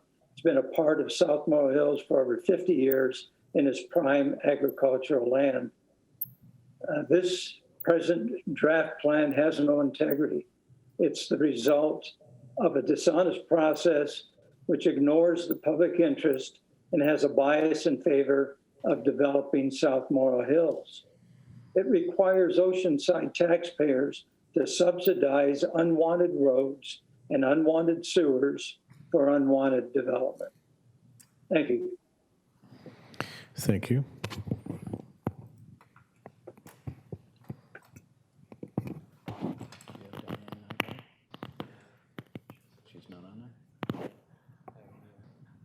Mr. Chairman, our next speaker on the list is Diane Nygaard, but we can't find her on our participant list. I'm here. We hear you, Diane. Go ahead. You have 3 minutes. Good evening, Chair and Commissioner. I'm representing Preserve Calavera. We sent an extensive comment letter in, so I'm not going to repeat anything that was in that. Tonight, I just want to highlight some of the economic impacts of this. You all know that Oceanside is not a wealthy city. 2 years ago, we adopted the first two elements of our general plan, sustainability and energy, and our economic development element. Those are two critical things that need to be considered. They are foundational to understanding how this will impact us overall. They built on an economic sustainability study that was done. And the number one key objective of that study was to improve our jobs housing ratio to 1-to-1. You know, we're far deficient in that ratio. The number one action item from that plan was to update the general plan land use, quote, grounded in economic realities, unquote. The agricultural strategic plan had 9 objectives, and I can assure you not one of those was to take 25% of our agricultural land and convert it to housing. And Kaiser Marston study that was done to support the economic development element. Our agriculture and tourism was one of 7 key economic sectors in our community. And they said fundamental to protecting that sector is, quote, to preserve the existing agricultural land, unquote. This concept plan is not consistent with any of that work that leads us to a sustainable city. It's a wrong way on our jobs housing ratio. It allows a loss of up to 25% of that agricultural land. That's the opposite of protecting it. So we would urge you to direct staff to come back with a concept that really focuses on supporting agriculture, protecting agricultural land, and moving us towards Tier 2 agritourism. Thank you.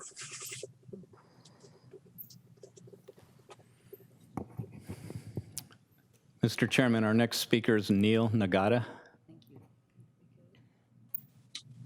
Hello? Neil, go ahead. 3 minutes. Yeah. Thank you, Planning Commissioners, for allowing me to speak. I am Neil Nagata. I'm a third-generation farmer, and my family has been in Oceanside since the 1900s. We farm and own property in South Morro Hills. We also live here. I want to thank the city staff and the South Morro Hills Ag Tourism Group that has come together to develop this plan over many years. This plan has been put together by many hours of work and conversations with citizens of Oceanside. I would like to say that I'm in support of moving forward on this plan. The South Morro Hills, which should include ag tourism, economic development, and housing. I am, however, concerned that this plan may not be as flexible as it needs to, because we don't know what the future of agriculture and tourism, as well as the industrial and housing needs for the city for the next 30 years. The plan must take into consideration the economic realities of development, infrastructure, and items to be included in the area. With that being said, the framework presented today has a great deal to offer to the city as the economic development and structural needs for the city to prosper into the future. All the farmers I know have expressed the difficulty to stay in business. This plan will assist farmers to adapt and provide multiple options to continue to sustain viable businesses. It would be a waste of time and resources if we cannot build the concept presented here today because it's not economically feasible. I'm asking that the Planning Commission consider the plan for South Morro Hills for roads, sewers, and infrastructure, and the general plan amendment.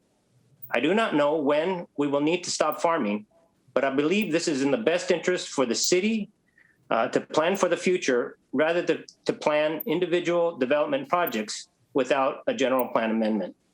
Thank you. Thank you, Ms. Nagata. Mr. Chairman, our next speaker is Cindy Davenport. Good evening, commissioners. I wanted to comment a little bit. Looking at the staff report's guiding principle number 1, I agree with the statement, protect and support agricultural operations and sustainable farming. I do not agree with the statement, require development to be clustered to maximize farmland conservation and to minimize conflicts between residential, agricultural, and agritourism uses. We all know that housing does not belong in farmland. People complain about the noise and the odors, and it's just not needed since we need more jobs than we need housing. And this plan really is encouraging developers to go for it. 67% of Oceanside voters voted no on Measure L to stop the rezoning of agricultural land in South Morrow Hills. So how can you justify turning 25% of that into housing? So listen to Oceanside voters, please. It's not compatible with farming. It's not where voters want residential development. We want smart development and growth in the corridors. Also, guiding principle number 6, prioritize natural resource conservation and maximize conservation of the area's natural resources, wetland and riparian areas, and sensitive habitats. So ensuring development is sensitive to local endangered and threatened species, how is that compatible with housing developments? There should be no residential development in South Morrow Hills. Agricultural and agritourism activities should protect and conserve natural resources, but there should be no assumption that residential development would be allowed in the near future. Again, listen to the majority of our voices who do not want a zoning change in South Morrow Hills for housing development.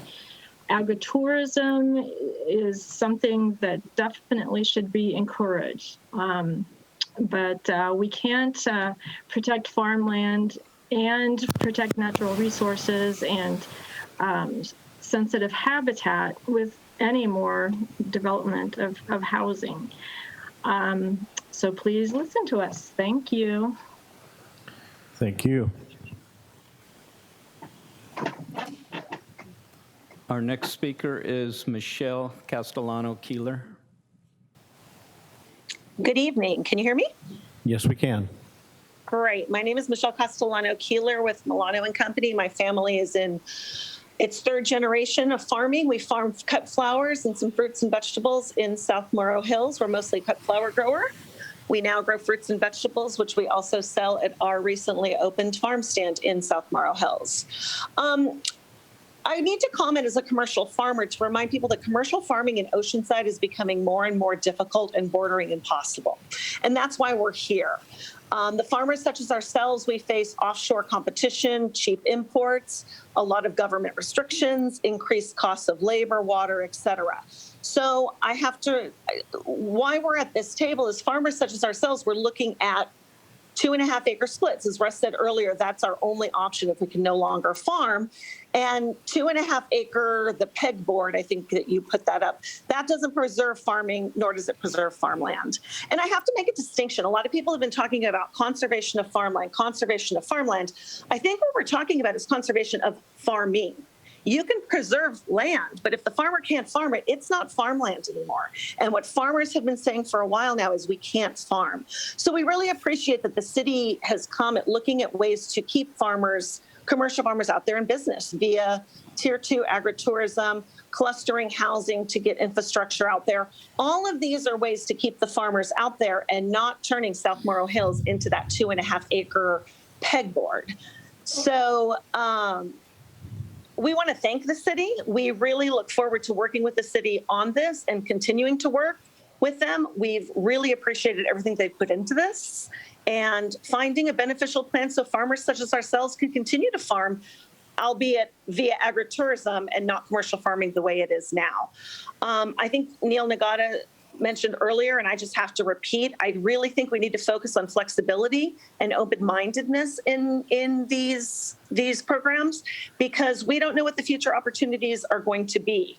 And we need to be creating plans where the farmers can go into agritourism and really take advantage of whatever that future popular, wine tasting, coffee roasting, who knows what it's going to be 10 years from now, rather than trying to hold on to what people have this antiquated idea of what farming is. So I just want to thank everyone for their work on this. We're excited to see where it leads. And we would like to stay in farming if we can.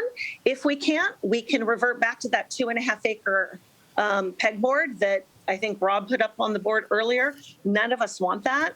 So our just sincere thanks to everyone working on this, the Ag Tourism Group, and everyone that's really, really worked on making South Morrow Hills a really big gem for the city of Oceanside, for its residents, and for the farmers. So thank you.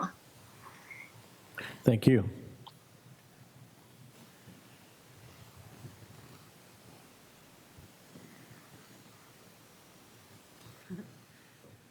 And our next speaker is Madison Zafra, but we don't have her on our participant list. So we'll go to our next speaker, Arlene Hammerschmidt. Arlene, go ahead.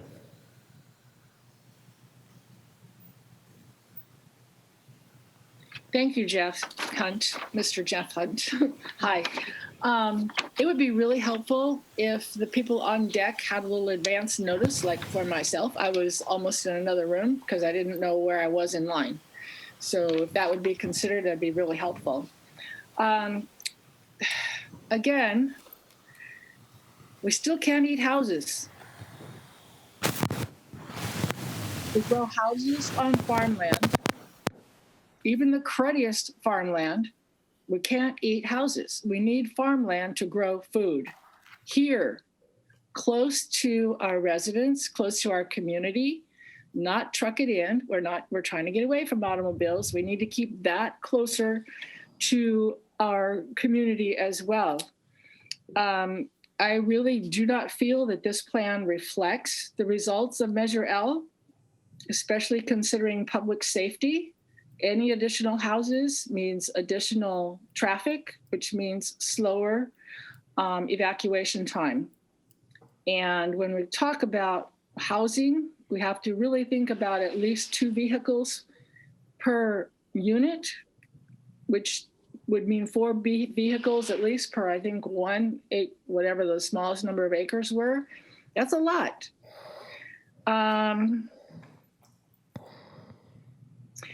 Another farming wisdom is, because you all knew that I grew up on a farm, and I have 3 generations of farming, California farming in my family, and that is, the logic is, the outhouse goes on upstream, and your home goes on the worst piece of land that cannot be farmed.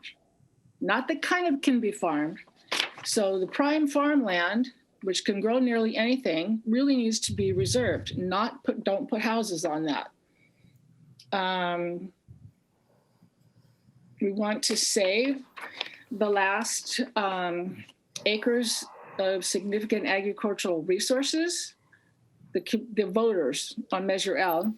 We want to see the agritourism flourish. Agritourism does not require housing. Agritourism would increase the viability of farming. We want safety for current and future residents. I talked about that already. Housing should be only for agricultural workers that support the agricultural need and the agricultural output, which would increase the bottom line. And infill and safe, sustainable corridor growth is what works. We know from our reading numbers that this is not needed. This draft is also contrary to the stated city plan of going forward. Our plan is to build housing in infill already zoned residential and along the corridors of Vista Way, et cetera, et cetera, et cetera. This draft is also unacceptable to me because it calls for reducing the current zoning for some owners to 2.5 acre minimum from 2.5 to 1. Ms. Hammerschmidt, Ms. Hammerschmidt. Oh, gee, thanks, Mr. Hunt. If you, thank you And for your. don't take my time. Is that 3 minutes? That's 3 minutes. Thank you. All right, thank you.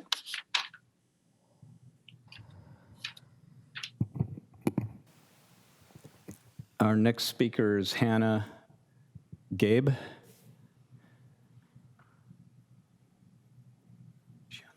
Hello.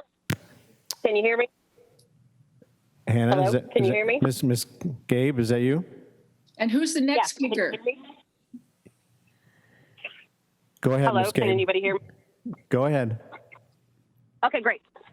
Thank you. My name is Hannah Bay. I'm the Executive Director of the San Diego County Farm Bureau, also the Administrator of the San Diego Region Irrigated Lands Group. I am a registered lobbyist in the city of Oceanside because the majority of the farming community pays membership dues to the San Diego County Farm Bureau to help elevate the voice of local agriculture. So today I'm speaking about the conditions of farming in San Diego County and what it takes to stop the death of local agriculture. In the last 10 years in San Diego County, we have lost 60,000 acres of production agriculture. That's a 20% loss in less than 10 years. This is crisis level, and it requires substantial outside of the box thinking. Agricultural lands in the city of Oceanside are particularly susceptible because of the urban interface. And it's important to differentiate between open land uses and agricultural land uses. Agricultural land uses cannot simply be preserved. If we preserve them as they are today, you can expect all agriculture to die in the city of Oceanside. What we are looking for, commercial agriculture, it is so difficult because of the high cost of land, the high cost of water, the excessive regulatory environment, the labor shortage. Our farmers in San Diego continually do more with less, making us known as a specialty crop producer. And agritourism is an add-on specialty agricultural operation. It's intended to help our farms, go from the red to the green so they can remain economically viable. And when land use planning for agritourism operations, it's really important to keep certain principles in mind. The first one being both the public and the farmers need safe access to their operation. That means you need to improve your rural roadways. It means that over the next 30 years, we cannot have significant safety hazards. Roads should be multimodal, able to convey the commercial agricultural equipment like tractors and trucks, in addition to agricultural consumers, pedestrians and bicycles. The infrastructure to support the agritourism is essential. And what I mean on that is in terms of permitting wastewater. Right now, the Regional Water Quality Control Board will not even permit septic systems. And what they will do is condition package treatment plants, which will absolutely make it non-economically viable for agritourism operations in this area. It's also very important that flexibility is applied to these plans because the San Diego agricultural community is constantly pivoting and adapting to meet the market demands and conditions. It is imperative that we have this flexibility in the long-term planning options. What pencils today economically regarding agriculture is not going to be the same in 10 years from now. So when you set hard goals, 25%, 75%, you want to make sure that we are thinking about how market conditions will drastically change to keep agriculture economically viable and present in the city of Oceanside. Thank you. Also make sure. Thank Okay, you. very good. Thank Your you. 3 minutes are up. Thank you. Mr. Chairman, our next speaker is Jane Marshall. Ms. Marshall? Yes, hi everyone. My name is Jane Marshall, and I wanted to thank you commissioners for your service. But when I'm listening to all of this, what I see and hear is that your questions also show that the plan has a lot of concerns. It's more unclear than it is clear. The Tier 1 agritourism plan has a lot of traditional ag tourism uses. It doesn't include any housing, and this is focused more on housing and vague economic activities, totally changing the pastoral land that is a primary attraction to visitors and agritourism. Why would someone, tourism, want to come to a housing development to go to a winery or coffee or cannabis tasting room or horse or animal activities, camping, through a housing tract development? I mean, I've been through many countries, many areas of the United States that literally have agritourism as a means of survival. The biggest thing about it is that it's natural and it's not overdeveloped. It's not like going to Disneyland, some little, frontier land in Disneyland. Do you think that residential housing people, the people that live there, want all this traffic and, tourism either? I mean, somehow it just doesn't make sense when you actually try to walk through this. Commissioner Obama hit the nail on the head. This preliminary plan is very confusing. With the amount of housing that they propose, at 25% of 20 acres, and then, of course, there's some trading rights. And what does that really mean? Does that mean 2,000 houses? Or if you add on ADUs, does that mean maybe another 2,000 ADUs more? I mean, what does this really mean? It's not clear enough. And, then you talk about the junior ADUs, because every single family home can have an ADU and junior ADUs. Not even needed for RENA numbers. I get they want to use it to subsidize the infrastructure. But as a taxpayer who wants to encourage the cannabis growing and all the other cash crops, I want to pay for infrastructure, whether it's side or whatever. I want to go into other more neat infrastructure, bridge, things like that. The Boulder community wants a safe and sustainable corridor and infill growth. Why don't we put all of it there? As our community residents, that's what the planning commissioning is. Please send this plan back for revision and consider the compatibility that it doesn't have with the other approved plans that was mentioned, like the Climate Action Plan and the Economic Development Plan. Please reflect the community's desire. Thank you, Ms. Marshall. And growth along corridors and community safety first. Thank you. Thank you. Mr. Chairman, our next speaker is Ninia Hammond. Good evening. Thank you very much for your time, planning commissioners and staff. We appreciate your investment in the forward planning of this community. Having been a part of the long ongoing discussions regarding the future of this area for the past 5+ years, we are happy to see a long-range planning effort start to take shape, and we commend you on your efforts thus far. In response to requests from stakeholders within South Morrow Hills to address the outdated 1986 general plan, the city has embarked on this comprehensive and long overdue update. This draft is well formed for an initial draft, but I'm just here to say that we think it's important that a community plan document look through a long lens that allows for flexibility into the future. This update should bear in mind the city's goals for balancing land use, compatibility, character, noise control, public safety, housing, public facilities, site design, open space, and land use resources. It has been said many times on your dais that if a tax revenue producing business wanted to explore Oceanside as an option, there are no available lands. And yet here is a document contemplating the forward planning of over 3,400 acres, and very little tax producing uses have been explored as an alternative. There have been many opinions expressed by the public about how to make continued farming work in the area, but simply maintaining the zoning as agriculture and precluding other uses to try to force it to remain agriculture as the current framework proposes will not work. What are the needs of city employers, residents, and area landowners? This plan should continue to protect and support viable agriculture and estate residential uses in the area, while also providing opportunities to transition infeasible, non-viable farming and estate lots to other uses to provide a plan for the future progress and prosperity of the area. In preparation for presenting to City Council, several alternatives should be prepared, analyzed, and presented to provide alternative alternative land use frameworks to the City Council. Such analysis should consider proposed land use structures, infrastructure needs, and fiscal implications of the alternatives such that the city can make an informed decision on what plan will guide future development in this area. The plan should contemplate additional land uses other than ag preservation and clustered housing. Educational, industrial, and other uses should also be considered. Alternative housing proposals beyond just one dwelling unit per acre and a 75% open space requirement, which are too restrictive and will preclude the completion of needed workforce affordable housing. A range of densities and residential types should be considered, and transfer density rights should not be a requirement. Third, the city should evaluate whether additional fire evacuation infrastructure should be incorporated in the plan. Such considerations may include widening North River Road along its entire frontage, a third river crossing, and a vehicular connection to Arrowwood to provide a North River Road alternative route.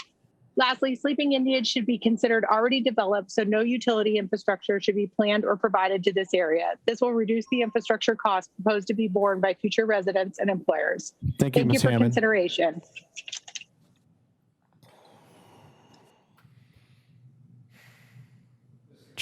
Mr. Chairman, that's the end of the speakers that are on our list. I'll go through the speakers who signed up but are not on our participant list one more time to give them one last chance. The first one is Jason McDonald. The next one is Diane Klinko. Nadine Scott. And last, Madison Zafra. Mr. Chairman. Thank you. Okay. Interesting. I mean, I'll say this. I'm not a farmer, obviously, but I had a number of takeaways, and one of them, I guess the most compelling thing I heard was from, and hopefully I get her name right, the cut flowers farmer, Michelle Castor, I think it was. Right. And we saw in the slide presentation how difficult it is to continue farming in the traditional sense, labor, water, and so forth. So we heard from them and from some others that if there's a plan, a community plan that goes forward, it contemplates what we're talking about tonight, it's got to have flexibility, and maybe what we're seeing in front of us right now isn't perfect, and maybe there's some gaps. But I think it's clear that the traditional mode of commercial farming probably is not going to continue well, and not just probably. It doesn't sound like it's working as well as it has in the past. So something has to change. So there has to be a starting point, and that's kind of what I see with this. And I know Vice Chair Obama has been involved in this discussion for 15 plus years. So I'm sure there's been a lot of iterations of these ideas. That all being said, I think the inclination is to put something in place that has flexibility, respects the fact that it's an agricultural area, and respects all the other elements that have been raised by our public speakers tonight. So again, I'll just leave it at, it's not a perfect document right now. It's a starting point. We have to start somewhere because I think this is the direction that things are moving. So others will have an opportunity to frame the exact model ultimately, but again, it's a starting point. Commissioners, Commissioner Morrissey, I see your hand raised. Go ahead. So I would like to, I would like to hear from the people that are farmers, that live out there, and what they think. And I think a lot of people called in, the normal people that call in that are against everything. I get that, and I discount that. I would like, because you live in that area, I would like to hear a little more what you think, Louise, because you're out there and you have more of your finger on the pulse. And I think that the people that live out there, they should have more of a say of what happens out there because they live out there versus somebody that doesn't live out there, that's got no skin in the game and can call in and say, well, I don't like this. That You know, my wife's family's in rice growing up north, and I see that operation, and they have riparian rights that are pretty strong, and I see how they do business. And bottom line, people that own their property for years and years should be able to do what they want with it within, as long as they're not impending on somebody else's rights. So that said, I'd like to hear what you think about what we heard tonight and how you see things going forward. Jump in. Well, thank you. That's an introduction. What I was going to kind of say, what I heard with all of the people that spoke tonight was that they pretty much are all into agricultural land. Everybody that spoke said they're very much into that, and they're all very much into agritourism. But those two things require infrastructure, especially the agritourism component that we all want to see. And the infrastructure costs, because we don't want to push it back onto the city of Oceanside people and have them pay, like as one of the speakers thought, that now all the city is going to pay for the infrastructure out there. We don't want that. We want it to be paid for by the development that happens out there. And unfortunately, I'm not sure why this happens, but housing is probably the one way that pays for this infrastructure. And that's what every consultant I've ever talked to since we've been doing this, and you being a developer probably know that does pay the cost. And we even heard that from our consultant, that it was like $10,000 per unit would pay for the infrastructure costs for the roadways, for the sewer, and everything else that would come out there that would support this agritourism we want to do. By having we have the 2.5 acres now, and so every farmer can develop it just like that. But it's going to be a pegboard like everyone has been talking about. That doesn't preserve any agriculture. And what it does, and since I've been out there for 27 years, I've seen so many 2.5 acre purchases of a piece of land think they're going to be a farmer, and as soon as they get their first water bill, they turn off the water. And then they just pack in all kinds of stuff. I mean, it just turns into like a whatever. It's not farming. So to have all these 2.5 acres out there will not preserve anything, and it won't drive agritourism. So if we really want to see something happen, we need to kind of go with something we've been studying now for, the farmers along with us have been doing this now for a long time. And we've been trying to come up with different ways. Agritourism was the first thing we bid on that might be a kind of a cool thing for Visit Oceanside in our city to get some tax revenue from. And so that was why we brought in agritourism. But we need to come up with something and some incentives like the city staff has been trying to come up with to incentivize these things to start happening.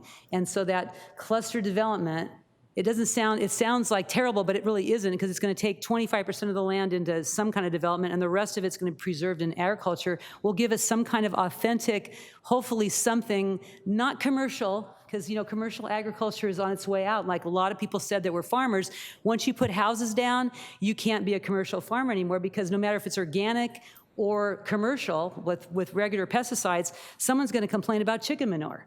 So you're going to get forced out no matter what. So you got to come up with something that will work, and it's hard, you guys. It's a hard thing, but these farmers that have spoken tonight, we had Neil Nagata, we had the Farm Bureau, Hannah, and we had Michelle. They're firsthand. They've been doing this for years. My family's farming still up in Paso Robles on 700 acres. I know it's hard.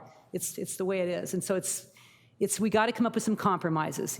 This plan's not going to be perfect for everybody, but then I think Jeff Hunt said that a couple of meetings ago, that every great plan doesn't make everybody happy. And this isn't going to make everybody happy, but it's going to be a compromise, and we can come together and do something. So I agree with the farmers. We need to stay as flexible as possible, but we need to keep marching in this direction. So it's not perfect right now, but I think that everything we've been saying tonight and what you're hearing is probably going to dial it even better. So we're going in the right direction. And the clustered housing thing is part of it, and it's part of the success of agritourism. Unfortunately, we have to have more houses to make it pay for it. And I didn't know what you were going to say, but that's kind of consistent what I thought, because I did hear the farmers speak, and the people that are out there are saying that this is a good way to go. It's not perfect, no, but this is how we save our farms and helps be sustainable. And so thank you for saying that. For somebody that's not living out there, it's good to have somebody like you that has that knows what's going on. So I appreciate that. Thank you. Commissioner Busk. A couple more things to wrap up. The first one is Dennis Martinick sent all of us a note with a rewrite of the 6 key strategies. Just for clarity, he did some clarification edits on it.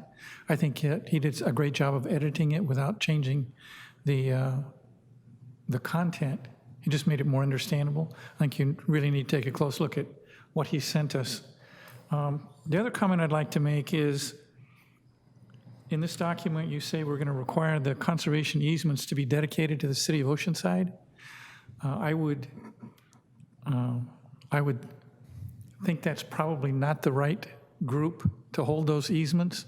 We've seen in El Corazon how difficult it is for city council to maintain a set-aside empty land when development pressures impede their decision or impact their decision-making criteria. And if they hold these easements with a clause that allows them to revoke or modify the easements whenever they please, I don't think those easements are going to last that long. I would implore you to look at other groups outside of the city of Oceanside to hold those easements to make sure, in fact, they stay easements and don't get incorporated into some grand city authorized development plan in the future. That's it.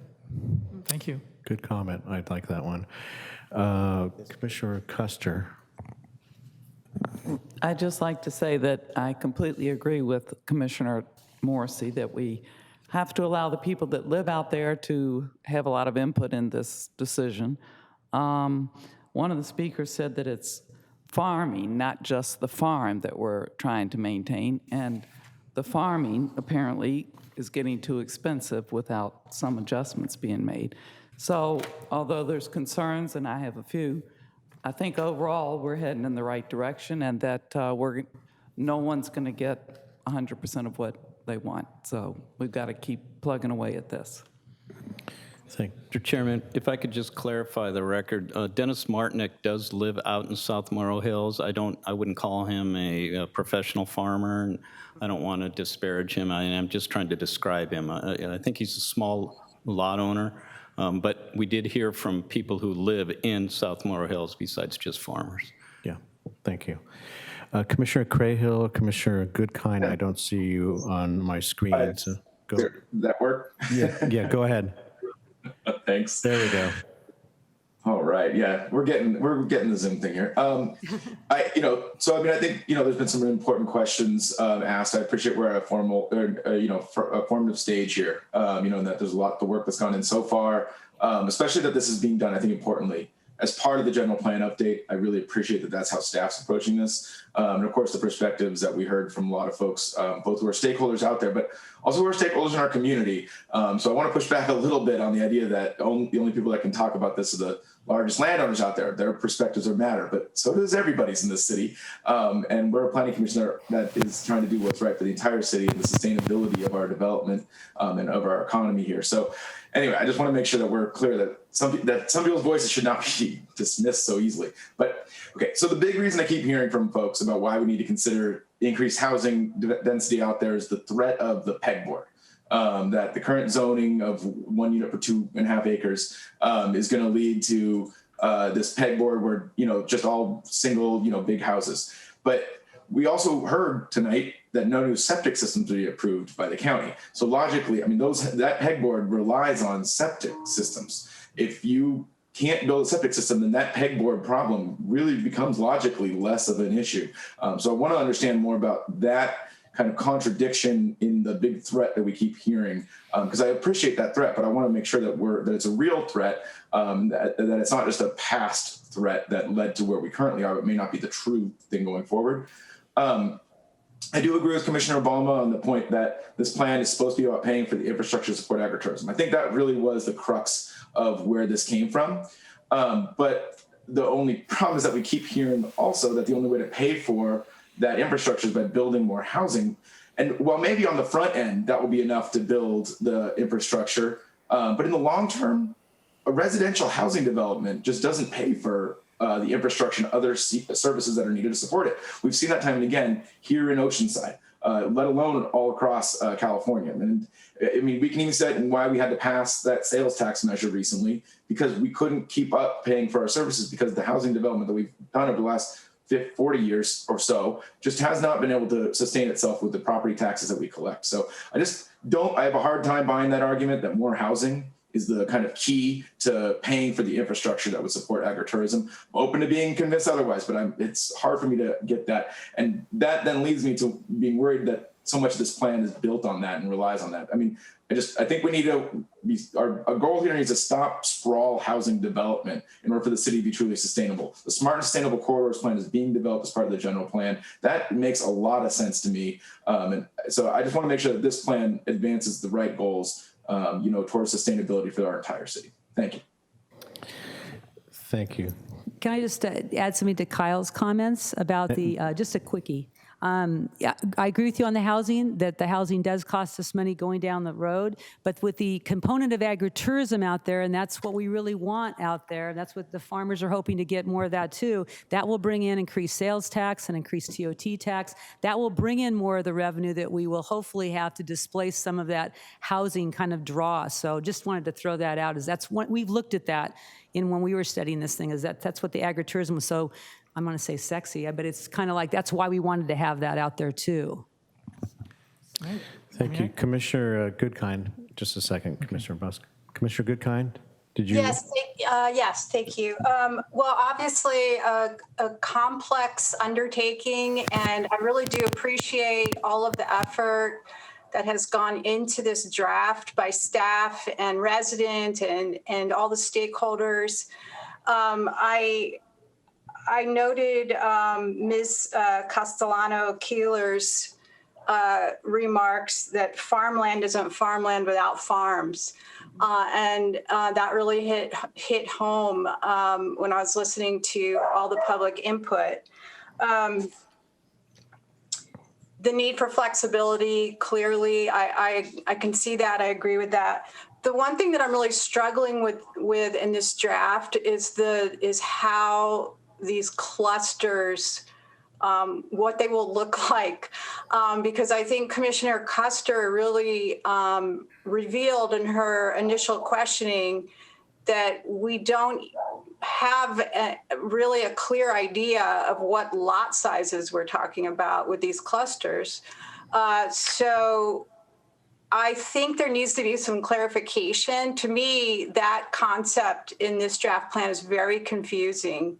And because of the lack of clarity, I can't say that I wholeheartedly, endorse this draft plan, but I think we're on the right path. And I do appreciate all the work that has gone into this. And so if we can get some clarification on what the actual housing clusters would look like, what the lot sizes would be, what kind of density we're actually talking about, I think that would be really helpful going forward. Thank you.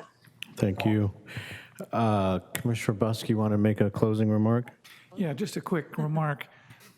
The last study I read about the cost of housing versus the tax base is that when you build single dwelling houses, it costs you about $1.37 of city revenue to support a single house for every dollar that you get from that house in tax revenue. So it's actually a negative tax base. For commercial is about 0.9. It actually gives you a little more taxes than it costs. For farms, depending on the size of the farm, it can be as low as 37 cents for every tax dollar that it contributes, and as high as 67 cents. So farms actually pay for themselves handily on the tax base, whereas single-family dwellings don't even come close. They actually cost the city a lot of money. Okay. Just a couple more. Vice Chair. Sorry, you guys. I'm very passionate about this because I've been doing this for so long, so I have so much more than you guys can even imagine. I'm trying to make it like, I'm going to just send them an email to get all the points down, but I just wanted to kind of come up with a couple more just to kind of really to make it in the public record. If there's any way we can not have to do infrastructure like with the roads, like 4-lane North River Road becoming a 4-lane highway with 3 signalized intersections at Wilshire, Sleeping Indian, and the proposed new road. If there's any way to avoid that harsh kind of reality of that large roads, maybe do it other ways by just widening for left turn pockets or whatever it could be, other than having to widen those roads that large. That would make it more rural and more real, like you're actually going into a farm community rather than have that kind of a look. So if there's any way to kind of look at that, if we can kind of tone that down, that'd be great. I love all the trails and all the other stuff that they actually put into. The other one I was kind of hesitant on was like encouraging NCTD to bring in bus service. I'd rather see more bike trails and more connections with our bike trail from the beach all the way out to the South Morrow Hills and make it more like that than have to have buses bringing in people. So again, kind of downplay all of that. That'd be great. And then what else is I going to say? And that would be all I would want to bring up now. That interesting information about the tax base and about farming. But then again, agritourism and farming is what we're trying to achieve. We have the houses there to pay for the sewer that we have to get out there to be able to build the agritourism. And that's kind of that thing. We're trying to balance things. I agree with you. If I had my wish, I would be just like South Morrow Hills when I moved there in 1994, but we can't go back. We're new. We got to keep thinking of new ideas and new ways to preserve it and try to keep it going. And we want to keep supporting our farmers, because without farmers, we have no agritourism and no agricultural land, as it was stated before by our farmer. So I guess I'm going to save, that's my last comment. I'll send you guys an email with my rest of my comments, but thank you guys again so much for all the work you're putting into this. It's definitely getting there. You're doing it. You're thinking about everything. We got probably a lot more comments when we go to City Council. Little by little, step by step, it's going to be a win. So thank you again for all your work. Yeah, and that's a good segue to wrap it up. I'll have some closing comments, but thank you, staff, for all the effort you put into this. So we had a lot of good input from the commissioners, from the public, and just some takeaways. And I guess what we're looking for is some more clarity and closing some of those gaps. We heard the TDR, the transfer development rights, and some clarity on that. What does that mean and how does that work? The clusters, there was a lot of questions about the clusters. Again, how would they work? What does that mean? Size of the lots and so forth. To the degree that, we can get some more clarity on that. The economics, saw some of the economics, but maybe there's some gaps again in some of the questions that we got about some additional look at economics, whether it's the infrastructure or the dollars brought in by ag and how that offsets the housing and so forth. So that would be helpful. Flexibility was a theme that we heard from a number of speakers and commissioners, that we have an idea here, but maybe it's not flexible enough. So is there some additional way to bring some flex to the ideas and the plans that are being kicked around in this community plan? And I think that is about it on my notes. So there's enough there, and you heard some other things that I didn't touch on, but I think it's a great starting point. And I thank everybody for their input. Everybody, the public and the commissioners. So any last thoughts, staff, or comments? Mr. Chairman, what we will do is provide a summary of these comments to the council. We're not going to do a vote or, 4 commissioners said this. We may do consensus or something like that. Right. We'll try and hit on the major ones. We're not going to hit them all. I'm on page 15 of my notes on my iPad. We'll try and hit the major themes, the ones that were spoke to more often. For the public, the next step is the council has a workshop scheduled on April 28th. That's an afternoon workshop, so that's at 2 in the afternoon, right here in the chambers. Unless the health orders change, it'll be the same format with a Zoom for the public. There'll be a staff report available a week before that. And just to remind everyone, this is just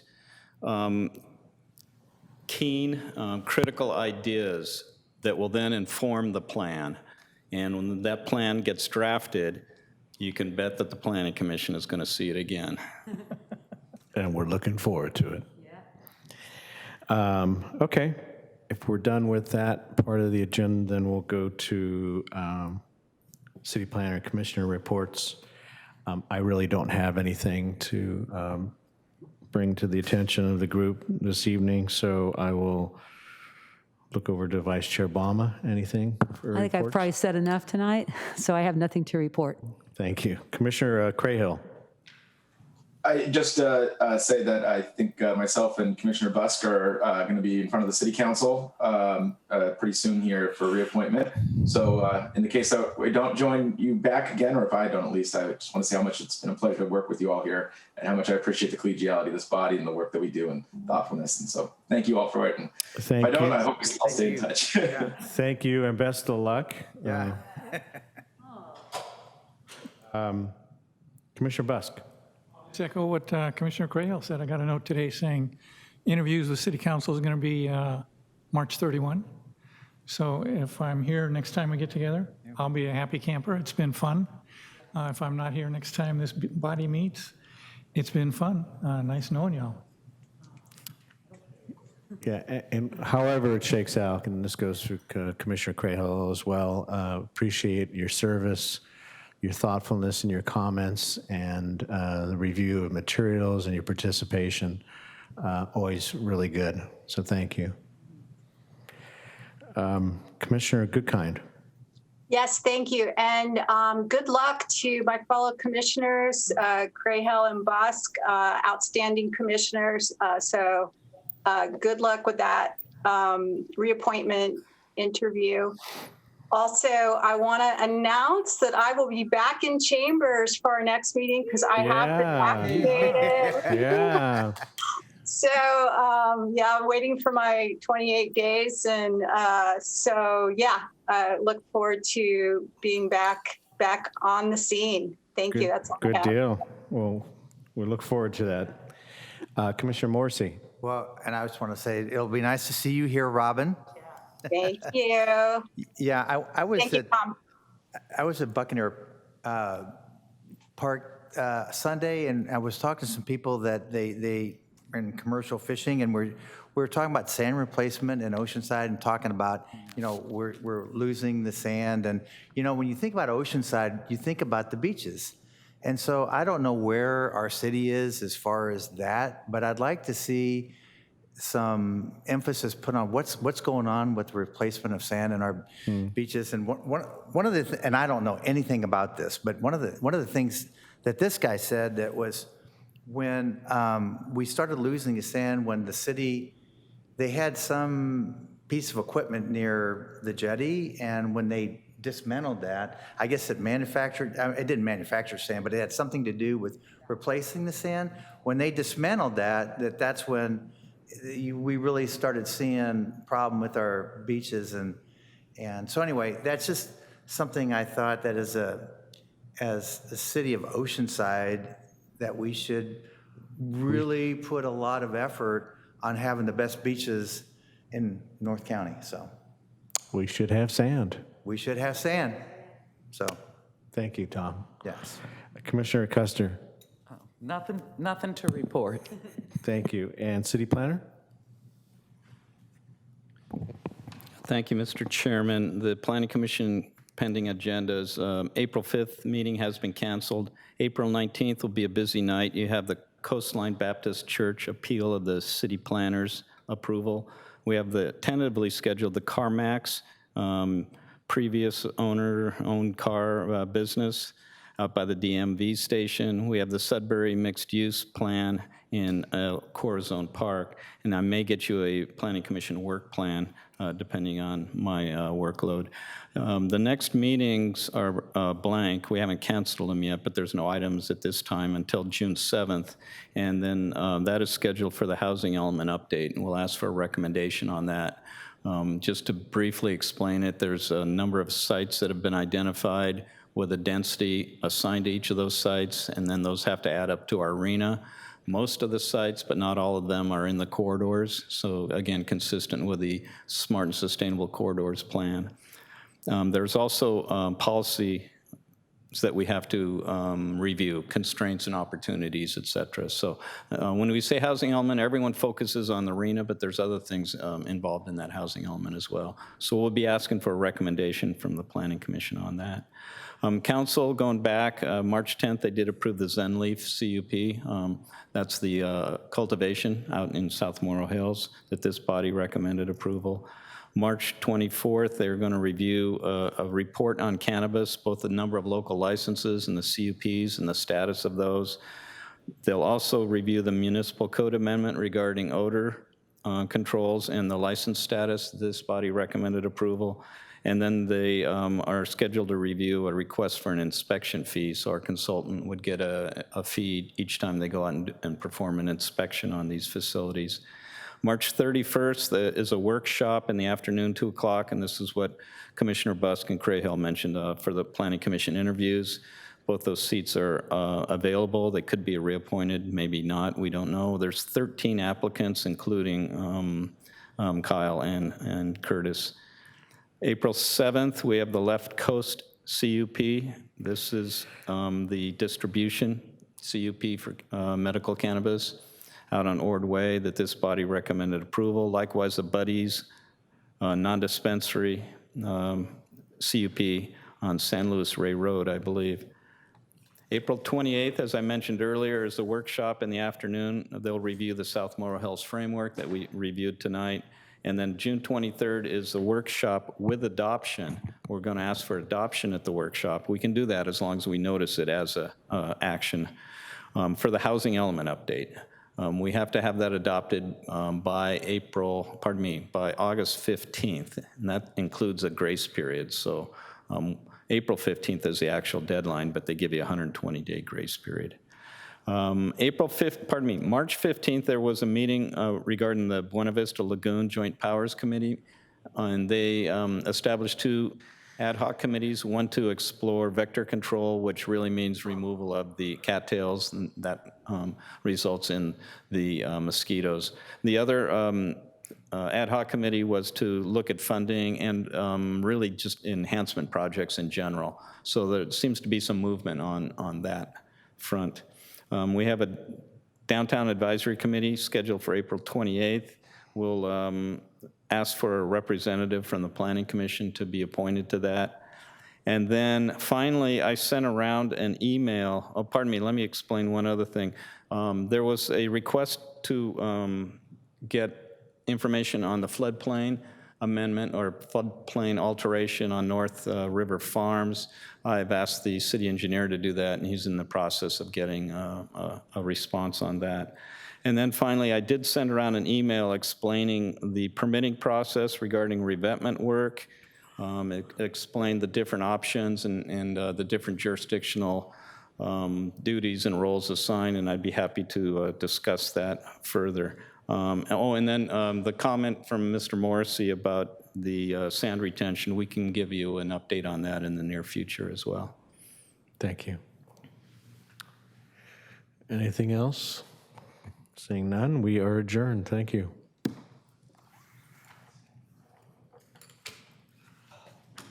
Bye, buddy.